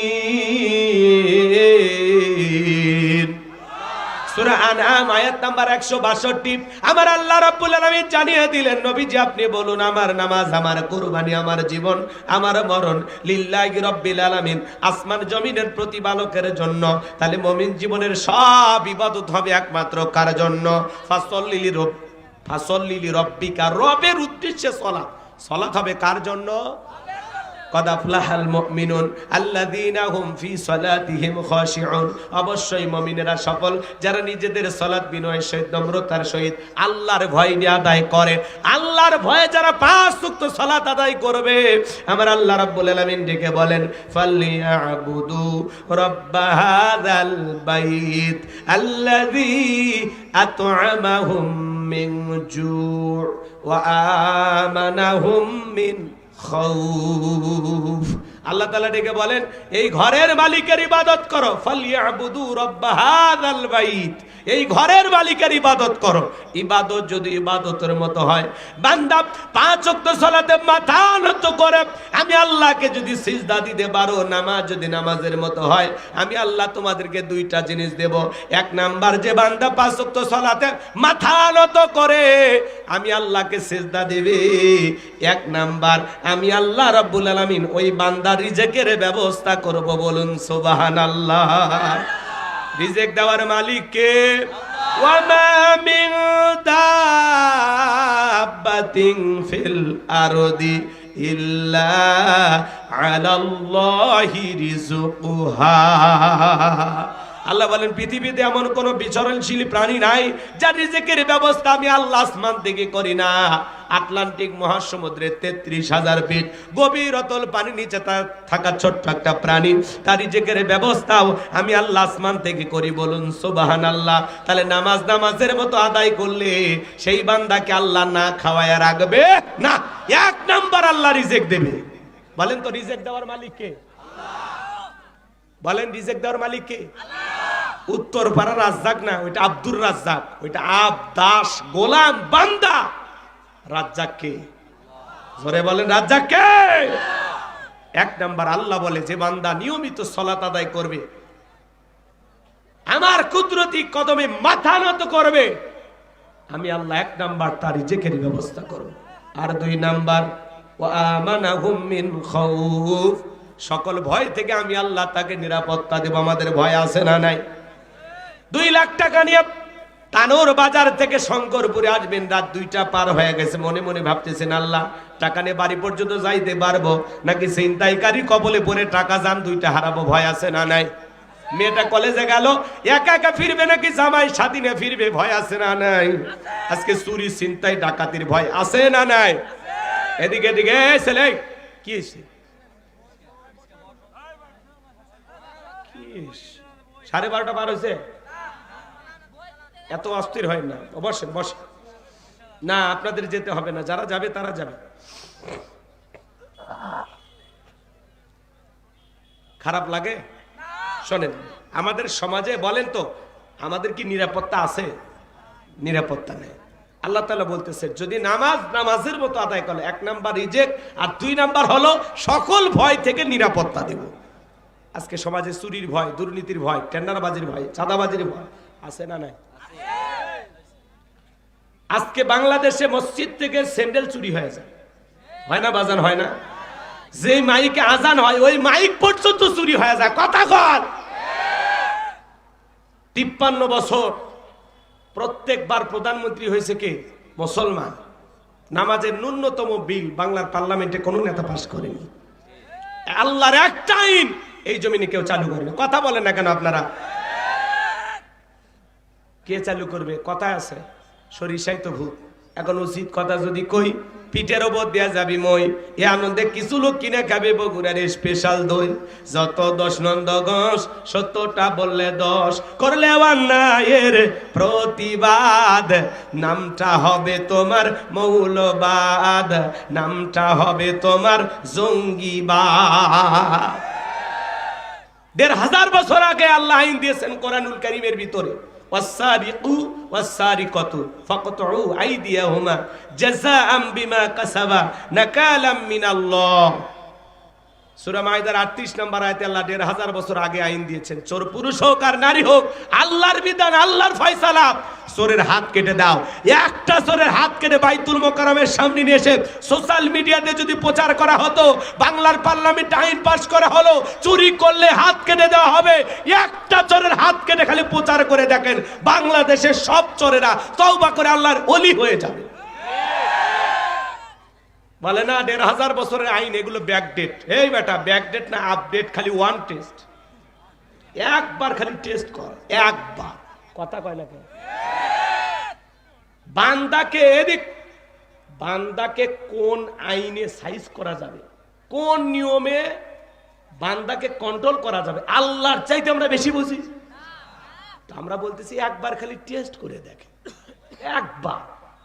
যে সরকারি হোক একবার খালি আল্লাহর আইনটা চালু করে। কথা কয়? সেটা যেই দলই হোক। নাম বলার দরকার আছে? রাগ করেন নাকি আপনারা? আবার বেশি নাম নিলে আপনারা বলবেন হুজুর মানে দলীয় সমাবেশ করতেছে। আমরা ওইরকম না, যেহেতু সব দলেরই মানুষ আমাদের কথা শোনেন, এই জন্য আমরা যা বলতেছি আপনি যদি করেন আমরা আপনার সাথেই আছি। কথা কয় নাকি? সেটা যাই করুন তার সাথে আমরা আছি। যারা আল্লাহর আইন চায় আমরা তাদের সাথে আছি ভাই। কথা বলেন। আলালাহুল খলক ওয়াল আম, সৃষ্টি যার, আইনও চলবে সে আল্লাহর। কথা বলে ঠিক কি না? লন্ডন আমেরিকার আইন দিয়া, ভারতের পানি পড়া দিয়া 56,000 বর্গ মাইলের 56 ইঞ্চি মাটিতেও শান্তি প্রতিষ্ঠিত করতে পারবেন না। এই জমিনে শান্তি প্রতিষ্ঠিত হবে সেই দিন আল্লাহর কোরআন দিয়া জমিনটা চলবে যেই দিন। এই জমিন আল্লাহর আইন দিয়ে চলুক। কারা কারা চান হাত তুলে দেখান। লিল্লাহি তাকবীর। হাত নামান, হাত নামান। আমার ভাইয়েরা, ওই যে বললাম সরিষাই যে ভূত, নেতা যে আল্লাহর আইন চালু করবে, ওতে দেখে প্রথমে আমার হাত কাটা যাবে, কারণ যে পরিমাণে দুর্নীতি আমি করছি, সবচেয়ে বড় চোর তো আমি। কথা কর। 11 লক্ষ কোটি টাকা দুর্নীতি করে বিদেশে পাচার করেছে, হাজার হাজার কোটি টাকা এদেশ থেকে লুটপাট করে নিয়ে গেছে। কথা বলে ঠিক না? 93 বিলিয়ন ডলার ঋণের বোঝা বাংলাদেশের মানুষের ঘাড়ে চাপিয়ে দিয়ে ওরা পালিয়ে গেছে। এদেশের 48 বিলিয়ন ডলার রিজার্ভ ছিল, সব খায়া গেছে। এদেশত কিচ্ছু নাই, লুটে ফুটে খাসে ভাই, লুটে ফুটে। আজকে পলক সাহেব আদালতে হাজির হয়েছে। বঙ্গবন্ধুর স্লোগান লড়াই করে বাঁচতে হবে। পলকের চেহারা দেখে চেনা যাচ্ছে না গো। দীপুমণি আজকে সেই হাসি যে দীপুমণি কয়েকদিন আগে কান্নাকাটি করলো। এখন তারা কেন হাসতেছে আমরা বুঝতেছি না। আলেমদের হাতে হাত করা থাকতো, ডান্ডা বিড়ি থাকতো, হেলমেট থাকতো, আর তারা পলক সাহেব দুই পুলিশের দুই হাত ধরে মনে হয় দুলে ভাই আর ভাইরা যাচ্ছে, বোঝেন না? দুই ভাইরা মনে হয় হেঁটে যাচ্ছে। এত যে আদর আপ্যায়ন কৃষক করে আমরা বুঝি না। আমরা এগুলো দেখে মনে রাখতেছি, এরপরে যদি কোনো হুজুর আলেম ওলামা জেলখানায় যায় আর তাদের হাতে হাত করার ডান্ডা বেরি যদি পড়ান, সেদিন খবর আসে। এ কথা বল নাকি আপনারা? নাকি টাকা দিয়ে কিনেই নিছে বলা যায়, এদের তো অনেক টাকা। হ্যাঁ, শাহজাহান সাহেব হাসতেছি, ইনু সাহেব হাসতেছি, সালাম আলাইকুম স্যার, কেমন আছেন? বলে আসি আসি। আর পলক সাহেব বলতেছে লড়াই করে বাঁচতে হবে, বঙ্গবন্ধু শিখিয়েছেন। ওরে বাবা, জেলখানায় থেকে লড়াই করতেছেন, থাক। কি হয়েছে, রাগ করেন নাকি আপনারা? কারো কোনো সমস্যা আছে? ভয় পাচ্ছেন? দুর্নীতি করেনি ওনারা? আজকে যে এমপি মন্ত্রীদেরকে যে জামায় আদর করা হচ্ছে, দীপুমণি, কত নেতা দেখলাম আজকে, ভিডিও দেখলে ভালো লাগে মাঝে মাঝে ওনাদেরকে দেখলে, কিন্তু ওনারা যে হাসি খুশি থাকে, আহা, সেই হাসি খুশি, মনে হয় আদর আপ্যায়ন আছে, জামায় আদর করা হচ্ছে মানে জেলখানার ভিতরে। কথা কন ঠিক কিনা? আলেমদেরকে ধরে নিয়ে যায় রিমান্ডের নামে হুইল চেয়ারে বসায় দিত, আর এরা হাসতে হাসতে আদালতে হাজিরা দিতে আসে।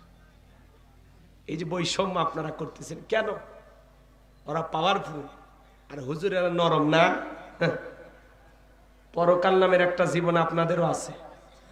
বিবেকের বিরুদ্ধে উল্টাপাল্টা কাজ করবেন, আল্লাহর কাছে ধরা খাবেন। কথা বলেন ঠিক না? এমপি মন্ত্রীরা বড় বড় কথা বলতো, সেই এমপি মন্ত্রী আছে বাজার? আছে, আছে। 5-10 কোটি টাকা দামের গাড়িগুলো গ্যারেজে পড়ে আছে, এমপি মন্ত্রী নাই। মন্ত্রীরা সব কোথায় গেল? এমপিরা সব কোথায় গেল? কোথায় কাদের কাকা? ওদের সারা দেশটা এখন লাগে ফাঁকা ফাঁকা। পালাবো না, পালাবো না, পালাবো না, পালাবো না, যাই না তাদের দেখা। ওদের সারা দেশটা এখন লাগে ফাঁকা ফাঁকা। আইন মন্ত্রী আটকে গেল আইনেরই ফাঁকে, দাড়ি সারা দরবেশটারে ভণ্ড ভণ্ড লাগে। এখন অবশ্য জেলখানা থেকে দরবেশের আবার নতুন করে দাড়ি উঠছে, দাড়ি সারা দরবেশটারে ভণ্ড ভণ্ড লাগে। শুনেছি ভাই কত নেতা, শুনেছি ভাই কত নেতা নেত্রী খাইতেছে ভাই ডান্ডা, বিচারপতি কালামানিকের ফাটিয়েছে নাকি আন্ডা। এটা আমার খবর না, মিডিয়ার খবর। এই বিচারপতি শামসুদ্দিন মানিক আল্লামা সাইদি হুজুরকে মৃত্যুদণ্ডের রায় দিয়েছিল। আমরা বলতে চাই যে কুখ্যাত কালামানিক আল্লামা সাইদি হুজুরকে মৃত্যুদণ্ডের রায় দিয়েছিল, ওই একই ট্রাইব্যুনালে বিচারপতি মানিককে মৃত্যুদণ্ডের রায় দিতে হবে, দিতে হবে। কথা বলেন। এই বিচারপতি শামসুদ্দিন মানিক টকশোতে আমার বোনকে অপমান করে রাজাকারের বাচ্চা বলেছিল। ছাত্র আন্দোলনে সবাইকে রাজাকারের বাচ্চা বলে গালি দিয়েছিল। 116 জন আলেমের তালিকা করে ঘাতক দালাল নির্মূল কমিটি সহ এই বিচারপতি মানিক দুদকের কাছে জমা দিয়েছিল। আমার রোল নাম্বার ছিল 23, সিরিয়ালে আমি কত ছিলাম? যারা আলেমদের তালিকা করেছিল আজকে তারা বিনা তালিকায় জেলখানায়। কার খেলা? পলকের ঝলক গেল, পলকের ঝলক গেল, থামিয়ে নেটের চাকা। ওদের সারা দেশটা এখন লাগে ফাঁকা ফাঁকা। কোথায় গেল সংসদেতে মমতাজের গান? কোথায় গেল হযরত বলা স্বামী ওসমান? 70 রাকাত থেকে 80 রাকাত তাহাজ্জুদ পড়তো, বিরাট বড় আল্লাহর ওলি দাবি করত। 41 সাল পর্যন্ত টিকে থাকার স্বপ্নও দেখেছিল, কিন্তু 24 সালের 5 আগস্টে ভাগ্যে কি আছে আল্লাহর ওলিরা জানতো না। মাইক পেলে স্বামী ওসমান বলতো খেলা হবে, খেলা হবে। আজকে পুরো বাংলাদেশের মাঠ পড়ে আছে, কিন্তু ওরা খেলোয়াড়রা নাই। কোথায় গেলেন দুলা ভাই? আসেন, খেলা হবে।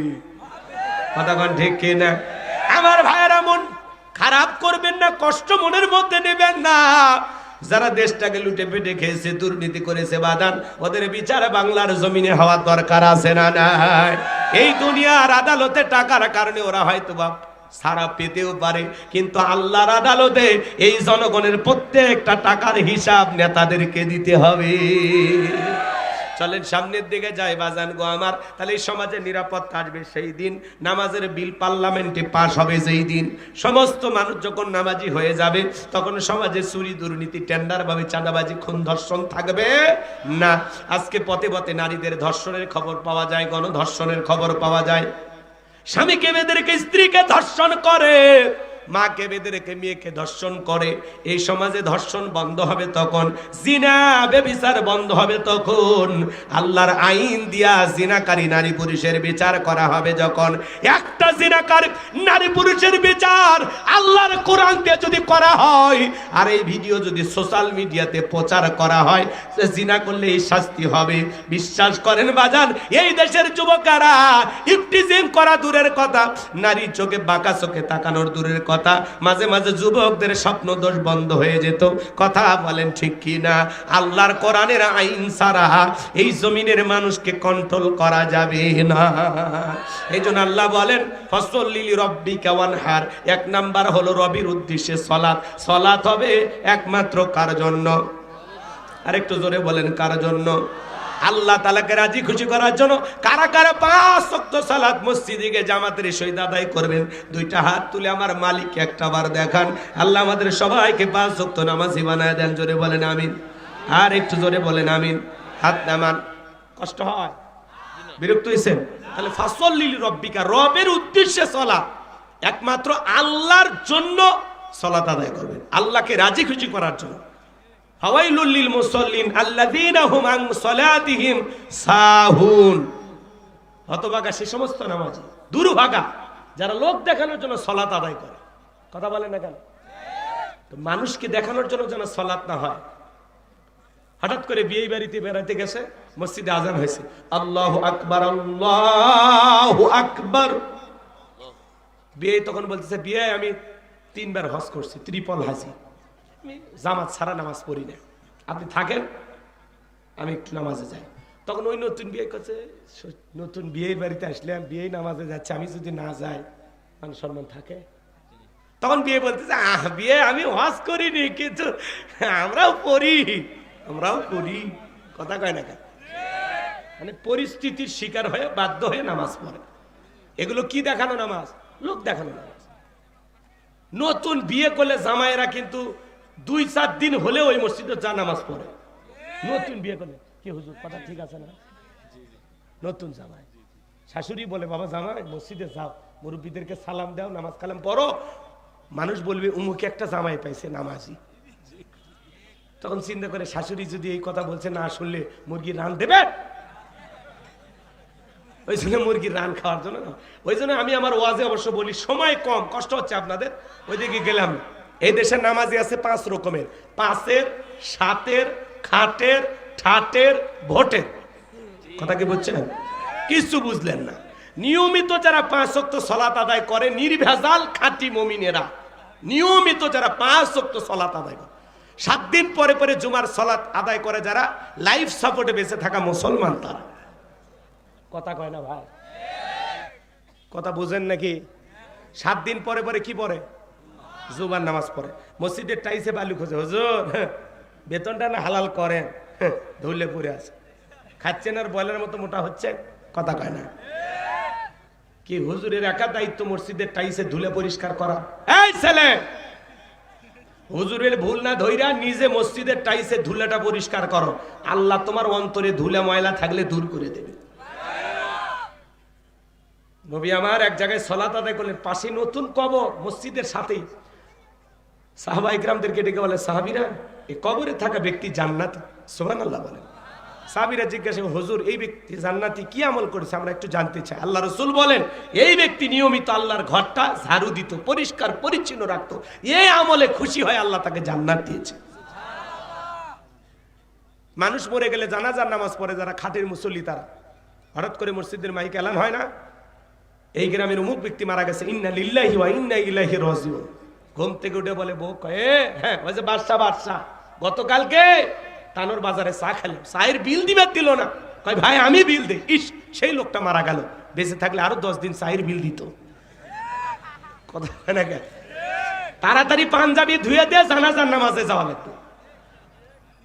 এইবার মাঠে কাজ করে দৌড়ে এসে যা দেখে হুজুর জোহরের 4 রাকাত ফরজ শুরু করছে। আল্লাহু আকবার।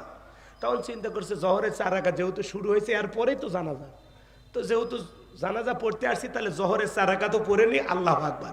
ওর উদ্দেশ্য জোহর পড়া না, উদ্দেশ্য হলো জানাজা পড়া। কথা কন?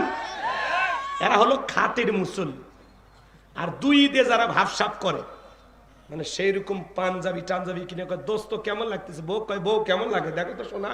বউ তখন বলতেছে এই পাঞ্জাবি পরে তুমি তোমার গরিবের সাকিব খান সেই লাগতেছে। কথা কয় না কে? বাইরে আসে সেই হুজুরের সাথে মনে করেন ঈদের নামাজ পড়ে কোলাকুলি করে, হুজুর আসেন আপনারাই তো দুনিয়ার সবচেয়ে ভালো মানুষ, আসেন হুজুর একটু কোলাকুলি করি। মাঝে মাঝে এমন 26 মাসের নারাক করেন আপনারা, বিশাল এক ভরি নিয়ে আসছে, কয় হুজুর আসেন কোলাকুলি করি। যে কায়দায় দেখা যাচ্ছে ওটাতে কোলাকুলি হবে? হুজুর বারবার বুকে নিতেছে কিন্তু মাঝখানে ব্যারিকেড। এতই চেষ্টা করে কোলাকুলি করবে, বুকের সাথে বুক মিলাবে, কিন্তু না হয় না, মাঝখানে পেট বাইজে গেছে। কিসের কোলাকুলি হচ্ছে? খালি পেটা পেটি। কথা কন ঠিক কি না? আছে না না আমার ভাই হুজুরের সাথে কোলাকুলি করে। হুজুর এইবার কানের মধ্যে যা বলে, ভাইজান রোজা কয়টা? 29টা না 30টা? কয় হুজুর ব্যবসায়িক চাপে প্রচুর ব্যস্ততার কারণে একটি রোজাও রাখা সম্ভব হয়নি। আমি হুজুর প্রচন্ড ব্যস্ত ছিলাম আর এর কারণে তারাবি পড়তে পারিনি, কিন্তু ইফতারি খাওয়া মিস করিনি হুজুর। নিজে খাসি হিন্দু দাদারকে ডাকে ইফতারি খেলেছি। আছে না না? রোজা থাকে না, তারাবি পড়ে না, কিন্তু ইফতারি খায়। ওই ইফতারির দোকানে যা ওরই ভিড়, ওদের কারণে তো ইফতারির দাম বাড়ে। এই মফিস রোজা নাই বেটা, খাবি না রে, খাবি না। আমাদের কেন খাবার দে, আমরা রোজা আছি, খাবার দে। তোরা বেরোজাদার যা ইফতারির দোকানে ভিড় করিস দেখে তো দাম বাড়ে। কথা কন না হুজুর? রাগ করে? খাস না ভাই, খাস না। সারাদিন তো অনেক খাইছিস। আর ইফতারি খাইলে, ইফতারি খাওয়ার শোনেন, রোজাদার রোজা থেকে ইফতারি খাওয়ার যে মজা, হ্যাঁ, ছোলা বুট বড়ি টুরি মাইখা কি সুন্দরভাবে থাকে, 1 মিনিট আগেও খায় না। এর যে একটা মজা, রোজাদারের 2টা খুশি, একটা কি ইফতারের সময়, আর একটা হলো দিদার ইলাহি জান্নাতীদের। এদিকে খেয়াল করেন, রোজাদার যারা, এদের স্পেশাল পুরস্কার হলো আল্লাহ তাআলা তাদের সাথে সাক্ষাৎ করবেন। সুবহানাল্লাহ। রোজাদারদের জন্য স্পেশাল একটা জান্নাতের দরজা, কি নাম? রাইয়ান। আহা, রোজাদারের কত দাম, কত দাম। রোজাদার রোজা থেকে মুখে যে একটু হালকা গন্ধ, আল্লাহ তাআলার কাছে এটা মেশক আম্বারের চাইতে দামি সুগন্ধি। সুবহানাল্লাহ। এই যে একটা মজা, ইফতারি নিয়ে বসে থাকা, 1 মিনিট আগেও খায় না, 5 মিনিট আগে যদি কেউ ইফতারি করে, ফেরেশতা এসে থাপ্পড় মারবে, এই বেটা খালি কেন বলবে না, কিন্তু খায় না। কার ভয়? এর নামই হলো তাকওয়া। এর নামই কি? এর নামই কি? তাকওয়া। এর নামই পরহেজগারিতা। এর নামই হলো আল্লাহর ভয়। কথা বলেন ঠিক কি না? আর আপনি সারাদিন কয় বেলা খাচ্ছেন তার হিসাব নেই। আপনি ইফতারি নিয়ে বসে আছেন, চোর চোর ভাব লাগে না? আমি তো কিছুক্ষণ আগেই খেয়েছি, 2 ঘন্টা হয়নি, আবার ইফতারি নিয়ে বসছি, চোর চোর ভাব লাগে। এই জন্য ভাই আল্লাহকে ভয় করেন। রমজান মাসে অনেক মানুষের সাথে সাক্ষাৎ হয়, ভাই রোজা আছেন? কয় হুজুর আল্লাহ দেখেই ভয় করি না, আপনাকে দেখে ভয় করে লাভ আছে? এমনি তো রোজা রাখিনি। তারপরে মিথ্যা কথা কেমনি বলি হুজুর? রাখিনি হুজুর, রাখিনি। মুফতি সাহেব ফেল আর কথার পেঁয়াজের কাছে কি খান? এরকম লোক আছে না? না, আল্লাহ যেন হেদায়েত দান করে। এটা জোরে কর আমিন। শোনেন, ভোটের আগে নামাজ পড়ে যারা, এরা হলো ভোটের মুসল্লি। বোঝেন নাই তো? টুপি পরবি, পাঞ্জাবি পরবি, কি সুন্দর ভাবসাব নিয়ে মাহফিলে এসে হাজির হই। ভাইয়েরা আমার, বোনেরা আমার, আগামীতে যদি আমাকে তরমুজ মার্কায় ভোট দিয়ে এলাকার সেবা করতে দেন, ঘরে ঘরে তরমুজের বিচি পৌঁছে যাবে, রাস্তাঘাটে উন্নয়নের জোয়ারে ভাসিয়ে ডুবিয়ে মারবো ইনশাআল্লাহ। কি স্লোগান চাপাবাজি দিয়া, ওই নির্বাচনের আগে মাথায় যারা টুপি পরে, এরা হলো সবচেয়ে বড় ধর্ম ব্যবসায়ী। কথা কন? মার্কা থাকে যে কয়দিন, আনাগোনা সে কয়দিন। অলি গলি ঘরে, আর তাদের পিছনে আমরাও কম খারাপ না। 1.5 টাকার বিরিয়ার চা খায়, কি স্লোগান, বল্টু ভাইয়ের চরিত্র ফুলের মতো পবিত্র, নামাজ পড়ে 1 ওয়াক্ত, গাঁজা খাই 5 ওয়াক্ত, ঘুমচুরিতে পাকা পোক্ত, শয়তানের 1 নাম্বার ভক্ত, হুজুরদের যেন খুবই শক্ত, সুশা খাই গরিবের রক্ত। পোস্টারে লেখা আছে গরিবের বন্ধু, ভোট দিয়ে দেখেন গরিবের কয় নাম্বার শত্রু। একটা বয়স্ক ভাতার কাঠ নিবের গেলেও 2-1000 খায়। অবশ্যই এরকম নেতা বাংলাদেশে না, আমি ভারতের কথা বলতেছি। হ্যাঁ, এই দেশের মানুষ সব আল্লাহর ওলি। ভালো হয়ে যান বাজান, ভালো হয়ে যান। নির্বাচনকে কেন্দ্র করে কোনো চা বিড়ি পান সিগারেট খাবেন না, একটি টাকাও নেবেন না। আল্লাহ কি আপনার কম দেশে? আপনি 500 টাকা দিয়ে আপনার পবিত্র আমানত বিক্রি করেন, মানে কি? 500 টাকার ফকর নিয়ে আপনি 500 টাকার ফকির, আপনার দাম 500 টাকা। হ্যাঁ, খাইন না, খাইন না। সৎ, যোগ্য, ভালো, নির্ভীক, আল্লাহওয়ালা, আমানতদার, তারা হবে সমাজের নেতা। ভালো মানুষ পাইলে আমরা আসি, মন্দ আছে আমরা নাই। কথা কর। সমাজে যদি ভালো মানুষ নেতা হয় তাহলে তাকে আমরা সমর্থন দিব, কিন্তু খারাপ মানুষের সাথে আমরা নাই। সমর্থন দিলে বিপদ। ও যত অকাম বদকাম করবে, দুর্নীতি করবে, ব্রিজে ঢুকানোর কথা ঢুকে দিবি বাঁশ, আপনারা ওই বাঁশের নেকি নেওয়া লাগবে। নেকি তাও হবে, মানে যা কই তাই সব ঠিক। নেকি না গুনাহ? মানে এক কথায় ওই নেতা নির্বাচিত হয়ে যত অকাম বদকাম করবে, যত খারাপ কাজ করবে, প্রত্যেকটা অন্যায়ের পাপের পার্সেন্টেজ আপনার অ্যাকাউন্টে জমা হবে বিকাশের মাধ্যমে। অনেকে বলতে বিকাশ খোলা নেই, ফেরেশতারা বিকাশ খুলে দিবি। রাগ করেন নাকি আপনারা? আমার ভাইয়েরা জন্য সমাজে যোগ্য, সৎ, নির্ভীক, আল্লাহওয়ালাদেরকে নির্বাচিত করা লাগবে। খালি মোজ দেখার ভুরি দেখার নেতা বানাইলে হবে না। আগামীতে যা করব বুঝে শুনে করব, আল্লাহ কবুল করেন, জোরে বলেন আমিন। তাহলে ফাসল্লি লিরাব্বিকা ওয়ানহার, 1 নাম্বার হলো রবের উদ্দেশ্যে সালাত, আর 2 নাম্বার ওয়ানহার। ওয়ানহার মানে কুরবানি করা, নিজের আমিত্বকে কুরবানি করা, অহংকারকে কুরবানি করা, নিজের ভিতরে থাকা পশুসুলভ আচরণকে কুরবানি করা, শহীদ আবু সাঈদের মতো, মুগ্ধের মতো দেশের জন্য কুরবানি হওয়া, নিজের জান মাল সব কিছু কুরবানি হবে একমাত্র কার জন্য? এদিকে খেয়াল করেন, কুরবানির ওয়াজ আমি করব না, আপনাদের হুজুর কুরবানির ওয়াজ করবে, যারা মসজিদের খতিব। আমি শুধু 3টা জিনিস আপনাদেরকে বলে দিয়ে যাই, যারা কুরবানি দেবেন, 1 নাম্বার নিয়ত সহি, ইন্নামাল আমালু বিন্নিয়াত, প্রত্যেকটা কাজ নিয়তের উপর নির্ভরশীল। কুরবানি আমরা দিব আল্লাহর জন্য। কার জন্য? অনেকে বলে কুরবানি দিচ্ছি আমি ছেলেমেয়ের জন্য, না হলে মানুষের গোশতের দিকে তাকায় থাকবে না, বাপ হয়ে আমি এটা সহ্য করবো পাবো না, আমার সন্তান কুরবানি দিনে মানুষের দিকে তাকায় সহ্য করবো, আমি কিস্তি তুলে হলেও কুরবানি দেবো। আপনার কুরবানি হবে না, আপনার এই আবেগের 4 পয়সা দাম আল্লাহর কাছে নাই। আমি নিজে দেখেছি ভাই, মানুষের শুনে করছি, আমি মানুষের বলছে, আমি কান দিয়ে শুনছি, সেই কথা আপনাকে শুনেছি, যে ছেলে মেয়ে মানুষের গোশতের দিকে তাকায় থাকবে, আমি বাপ হয় এটা সহ্য করবো না, আমি কিস্তি তুলে হলেও দেবই কুরবানি, সুদের উপর টাকা না হলে আমি দেবই। আচ্ছা হবি ভাই, হবি কুরবানি? এত ফতুয়া আপনারাই শিখছেন।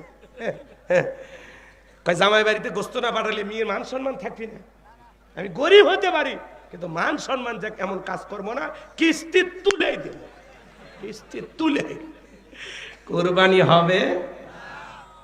আরে ভাই, কুরবানি আপনি আগে খাওয়ার নিয়ত করেন কেন? কুরবানি দিচ্ছেন আল্লাহর জন্য, দিয়ে তো পরিবার নিয়েই খাবেন, আত্মীয় স্বজনকে দিয়েই খাবেন, গরিব দুঃখীকে দিয়েই খাবেন। কুরবানি করা মানে কি? ত্যাগ করা, স্যাক্রিফাইস করা, বিলিয়ে দেয়া, বন্টন করা। ভোগের নাম কুরবানি নয়, ত্যাগের নাম হলো কুরবানি। নিজে খাওয়ার নাম কুরবানি নয়, অন্যের মুখে হাসি ফুটানোর নাম হলো কুরবানি। আপনার প্রতিবেশী আহারে মশলা বাইটা, আদা রসুন বাইটা, মরিচ বাইটা একটু অপেক্ষায় আছে, কেউ যদি 2টা টুকরে দেয়, ওইটা সন্তানদেরকে রান্না করে খাওয়াবে, এ আশায় মশলা নিয়ে বসে আছে। আপনি তারা না দিয়া নিজে একা খায়া দাঁত খিলেও করেন, আর বিকেল বেলা বলেন গোস্ত ভালোই, কুরবানির গোস্তের স্বাদ অনেক বেশি। হ্যাঁ, আর এদিকে প্রতিবেশী তার বাড়িতে চুলাই জ্বললো না, আর আপনার পেটে দেওয়া শেষ। এ ভাই, এ রাগ করেন, রাগ করলে জীবনে আর দাওয়াত দিবেন না। এগুলো বাস্তবতা। আগে প্রতিবেশীরে খাওয়ান। এই যে গরিব দুঃখী মানুষটা পইরে আছে, 6 মাসেও 1 কেজি কিনতে পারে না, এর মুখে আগে হাসি ফুটান, এর নাম কুরবানি। আর আপনি এটি প্রশ্ন লিখে দেন, কতদিন ফ্রিজে রেখে গোস্ত খাওয়া জায়েজ?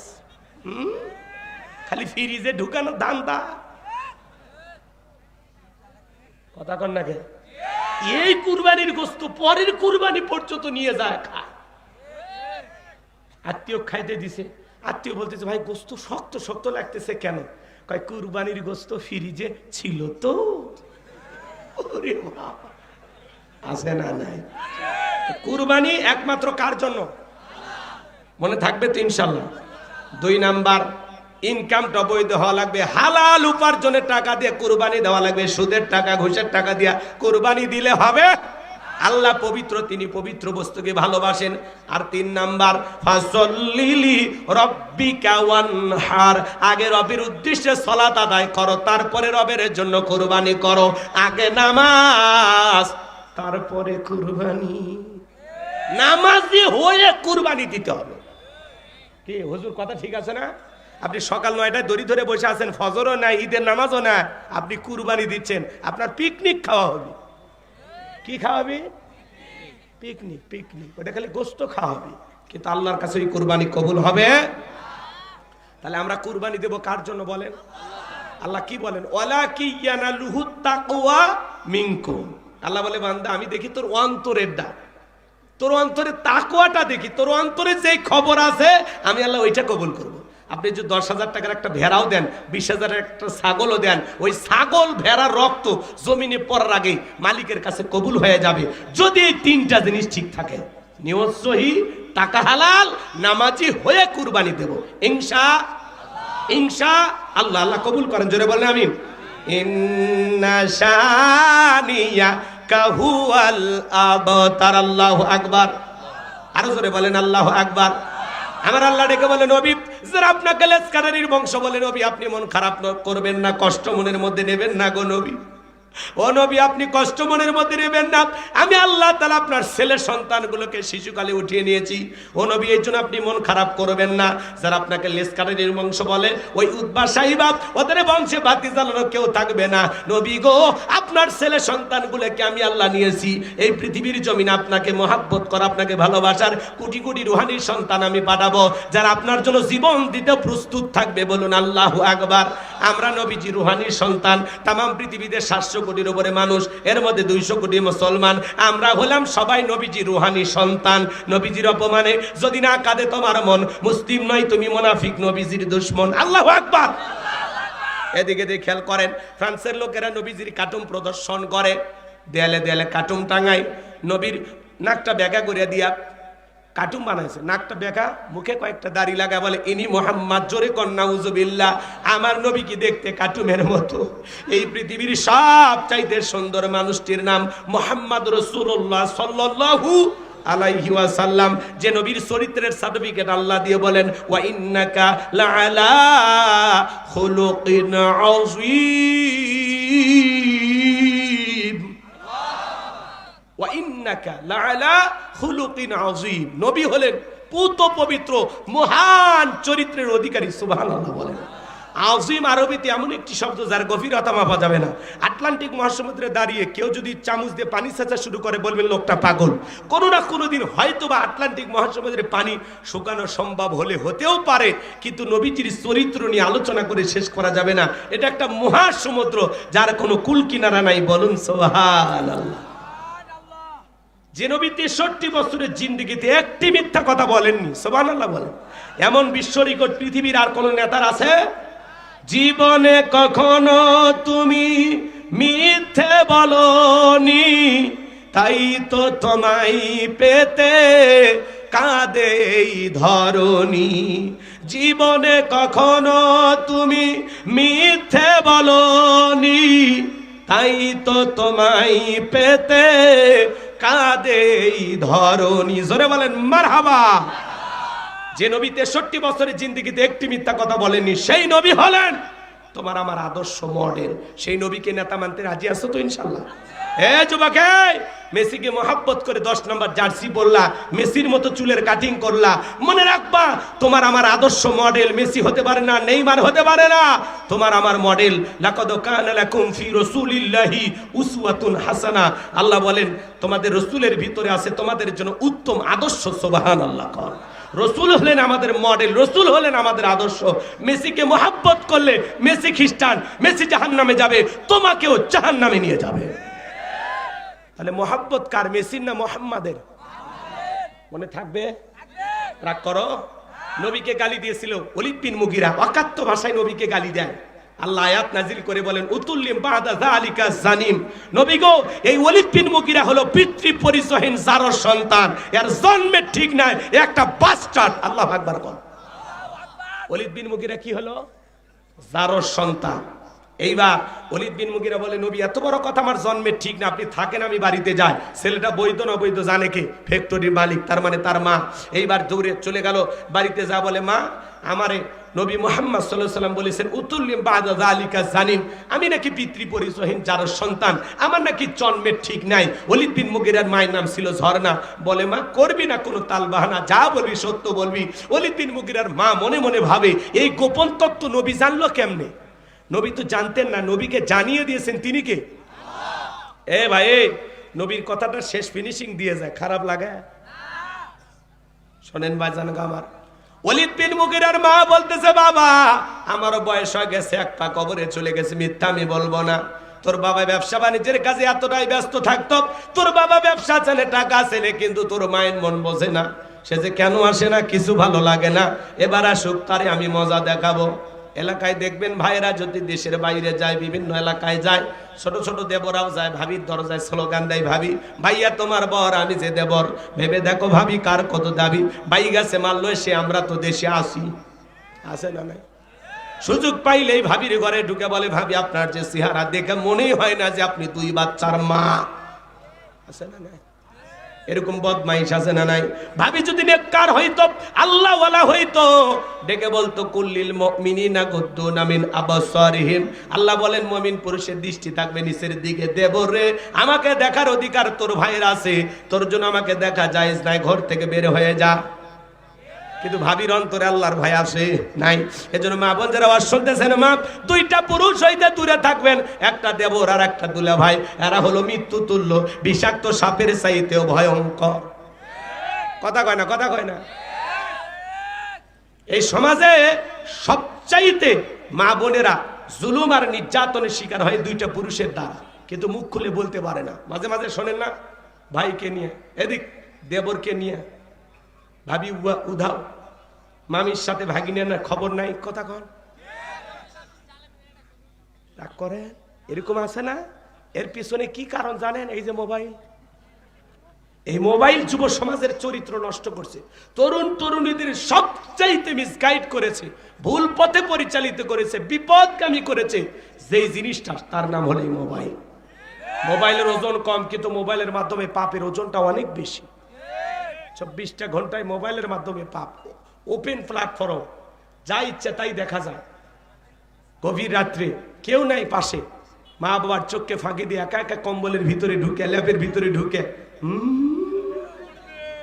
কথা কয় না, উল্টা পাল্টা ভিডিও দেখে, অশ্লীল গান বাজনা শ্রবণ করে। পিতা মাতা যখন দরজা না করে, রুবেলাই ভিতরে কি হয় রে? বাংলাদেশের স্বাধীনতার যুদ্ধ হয়েছিল 1971 সালে, পড়ার ভান করে। আবার পিতা মাতা চলে যায়, আবারও দুষ্টমি শুরু হয়ে যায়। কথা কন? তাহলে যুব সমাজকে নষ্ট করছে কি? জোরে বলেন কি? দেশে মোবাইল আইছে, চিঠি বন্ধ হইয়াছে, দিওয়ানা বানাইছে, পোলা মাইয়ার মনের কথা ভাসে বাতাসে। এ যুবকে চলবে? বলবো বলবো। ও দেখো পোলা পানের মন বাদা ফেসবুকে, এখন মোবাইলে চ্যাটিং কইরা কাটায় সারাক্ষণ। এই মোবাইল পাইয়া দেখো মদনের মাইয়া কি কাণ্ড ঘটাইছে, স্বামী সংসার রাইখা নাকি পলাইয়া গেছে। 2 বাচ্চার মা, 4 বাচ্চার মা পরকীয়া প্রেম করে আর একটা ছেলের হাত ধরে পালিয়ে যায়। যে নারী স্বামী রেখে সন্তান রেখে আর একটা পরপুরুষের হাত ধরে পালিয়ে যায়, ওটা নারী জাতির কলঙ্ক।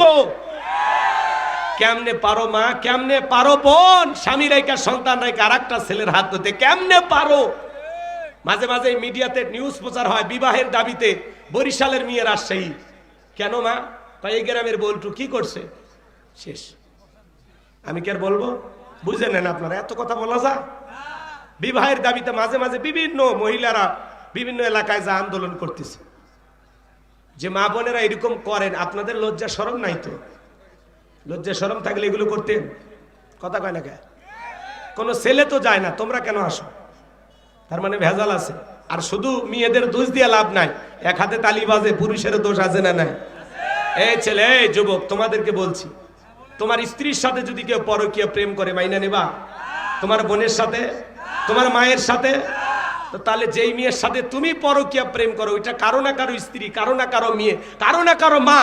তোমার কি একটু বিবেকে বাঁধে না? একটা মেয়ের স্বামী আছে, সন্তান আছে, সেই মেয়ের দিকে কেমনে নজর যায়? তো রুচিতে সমস্যা। কথা কন ঠিক কিনা? আল্লাহ যুবকদের হেদায়েত দান করুক, জোরে কোন আমিন। ও দেশে টিকটক আসিয়া সব গেল ভাসিয়া। টিকটক ভিডিও বানায়, দেখেন না? ছেলে মেয়ে সব টিকটকের পাগল, সব ভিডিও বানায়। ও দেশে টিকটক আসিয়া সব গেল ভাসিয়া। সিদ্দিক সোরা নায়ক হইছে আইডি খুলিয়া, হিরো আলম নায়ক হইছে আইডি খুলিয়া। এই মোবাইলে হাই কি জাদু আছে ভাই, পোলা পান বুঝাছে, পড়ালেখা তুইলা রাখছে সপ্তম আকাশে। এখন আর পড়াশোনা ভালো লাগে না, মন বসে না পড়ার টেবিলে, মন চলে যায় প্রেম বাগানে। আল্লাহ যুবকদের হেদায়েত দান করুক। কোন কোন যুবক আছো বিবাহ করনি, দুইটা হাত তুলে বলো মা বাবার পছন্দের মেয়ে কি বিবাহ করবা, আর বিয়ের আগে অবৈধ প্রেম করবা না? কোন কোন যুবক হাত তোলো। কি মনে থাকবে তো ইনশাআল্লাহ? একা একা মাতবাড়ি করে বিয়ে করো না, জীবনে কখনো সুখী হতে পারবে না। পিতা মাতার অবাধ্য হয়ে যারা বিয়ে করে, এরা জীবনে কখনো ভালো থাকতে পারে না, এরা জীবনে কখনো সুখী হতে পারে না। মা বাবার দোয়া আছে যেখানে কপাল খুলবে সেখানে, মুরব্বীদের দোয়া আছে যেখানে বরকত আছে। আল্লাহ কবুল করুন, জোরে বলেন আমিন। ওয়ালিদ বিন মুগিরার মা বলতেছে, বাবা রে, তোর বাবা ব্যবসা বাণিজ্যের কাছে এতটাই ব্যস্ত থাকতো, বাড়িতে আসতো না, আমার খোঁজ খবর নিত না। বাড়ির আশেপাশে তোর চাচা ঘুরঘুর করতেছিল, তারে দিয়ে ভালোবাসা বিনিময় করেছিলাম, তারপরে তোর জন্ম হয়েছে। নবী যে তত্ত্ব দিয়েছে 100% সত্য। এই জন্য ভাইয়েরা আমার, এই ফ্রান্সের লোকেরা কেন কার্টুন প্রদর্শন করে? পৃথিবীর 228টা রাষ্ট্র নিয়ে গবেষণা করা হলো, গবেষণায় বের হয়ে আসলো ফ্রান্সের মহিলারা বিয়ের আগেই বাচ্চা জন্ম দেয়। বিয়ের আগেই যদি কারো সন্তান জন্ম হয়, এটা বৈধ না অবৈধ? ওটা হালাল জাদা না কি জাদা? এই জন্য মনে রাখবেন বাজান, নবীকে গালি দিবে যারা, অবৈধ যারা সন্তান, তারা ওদের জন্মের ঠিক নাই। ভারতের যে কুলাঙ্গার গালি দিচ্ছে, ওটাও যারা সন্তান। বাংলাদেশে মাঝে মাঝে দুই একজন কুলাঙ্গার গালি দেয়, ওরাও যারা সন্তান। তুমি আমারে গালি দাও, মাইনে নেব। আমার বাপকে গালি দাও, মাইনে নেব। আমার দলকে গালি দমে মাইনা নেব, কিন্তু বিশ্ব নবী হলেন আমাদের কলিজার টুকরা নবী। নবীকে নিয়ে যদি কেউ কুরুচিপূর্ণ ভাষায় মন্তব্য করে, বাজে ভাষায় গালি দেয়, ওই নাস্তিক বেঈমানের বুকের উপরে চইরা জিহ্বা টান দিয়ে ছিঁড়ে কুকুরকে খাওয়ায় দিব। নবীজির অপমান মেনে নেওয়া হবে না, হবে না। নবীর জন্য কারা কারা জীবন দিতে প্রস্তুত? হাত তুলে আল্লাহকে দেখা। লিল্লাহি তাকবীর। বিশ্ব নবীর অপমান সইবে না রে মুসলমান, বিশ্ব নবীর অপমান। লিল্লাহি তাকবীর। আর কষ্ট দেব না। সিলিপ এসে গেছে, হুজুর আলহামদুলিল্লাহ, হুজুর শেষ করে না, মানে শুনে খুশি হয়েছে? হ্যাঁ, ঠিক আছে, অনেক হয়েছে। বেঁচে থাকলে আবারও দেখা হবে ইনশাআল্লাহ। বাকি যে কথাগুলো আর বলা হলো না, আমি মনে করছিলাম আমার আরো আধা ঘন্টা চালাবো। না না, যা হয়েছে মানে না। যারা চলে যাচ্ছেন যদি পারেন গাড়ি থেকে বই নিয়ে যাবেন ইনশাআল্লাহ, আল্লাহ কবুল করেন। চলেন চলেন, দোয়া হবে, এলাকায় মুনাজাত হবে।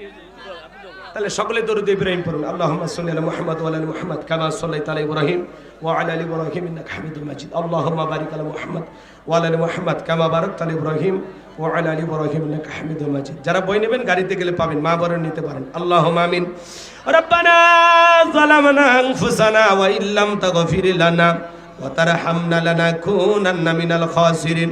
শঙ্করপুর হাফিজিয়া মাদ্রাসার উদ্যোগে আজকের 2 দিন ব্যাপী তাফসীরুল কোরআন মাহফিল প্রথম রজনীর শ্রদ্ধাভাজন সভাপতি মাওলানা মোহাম্মদ সিরাজুল ইসলামকে কবুল করে নাও।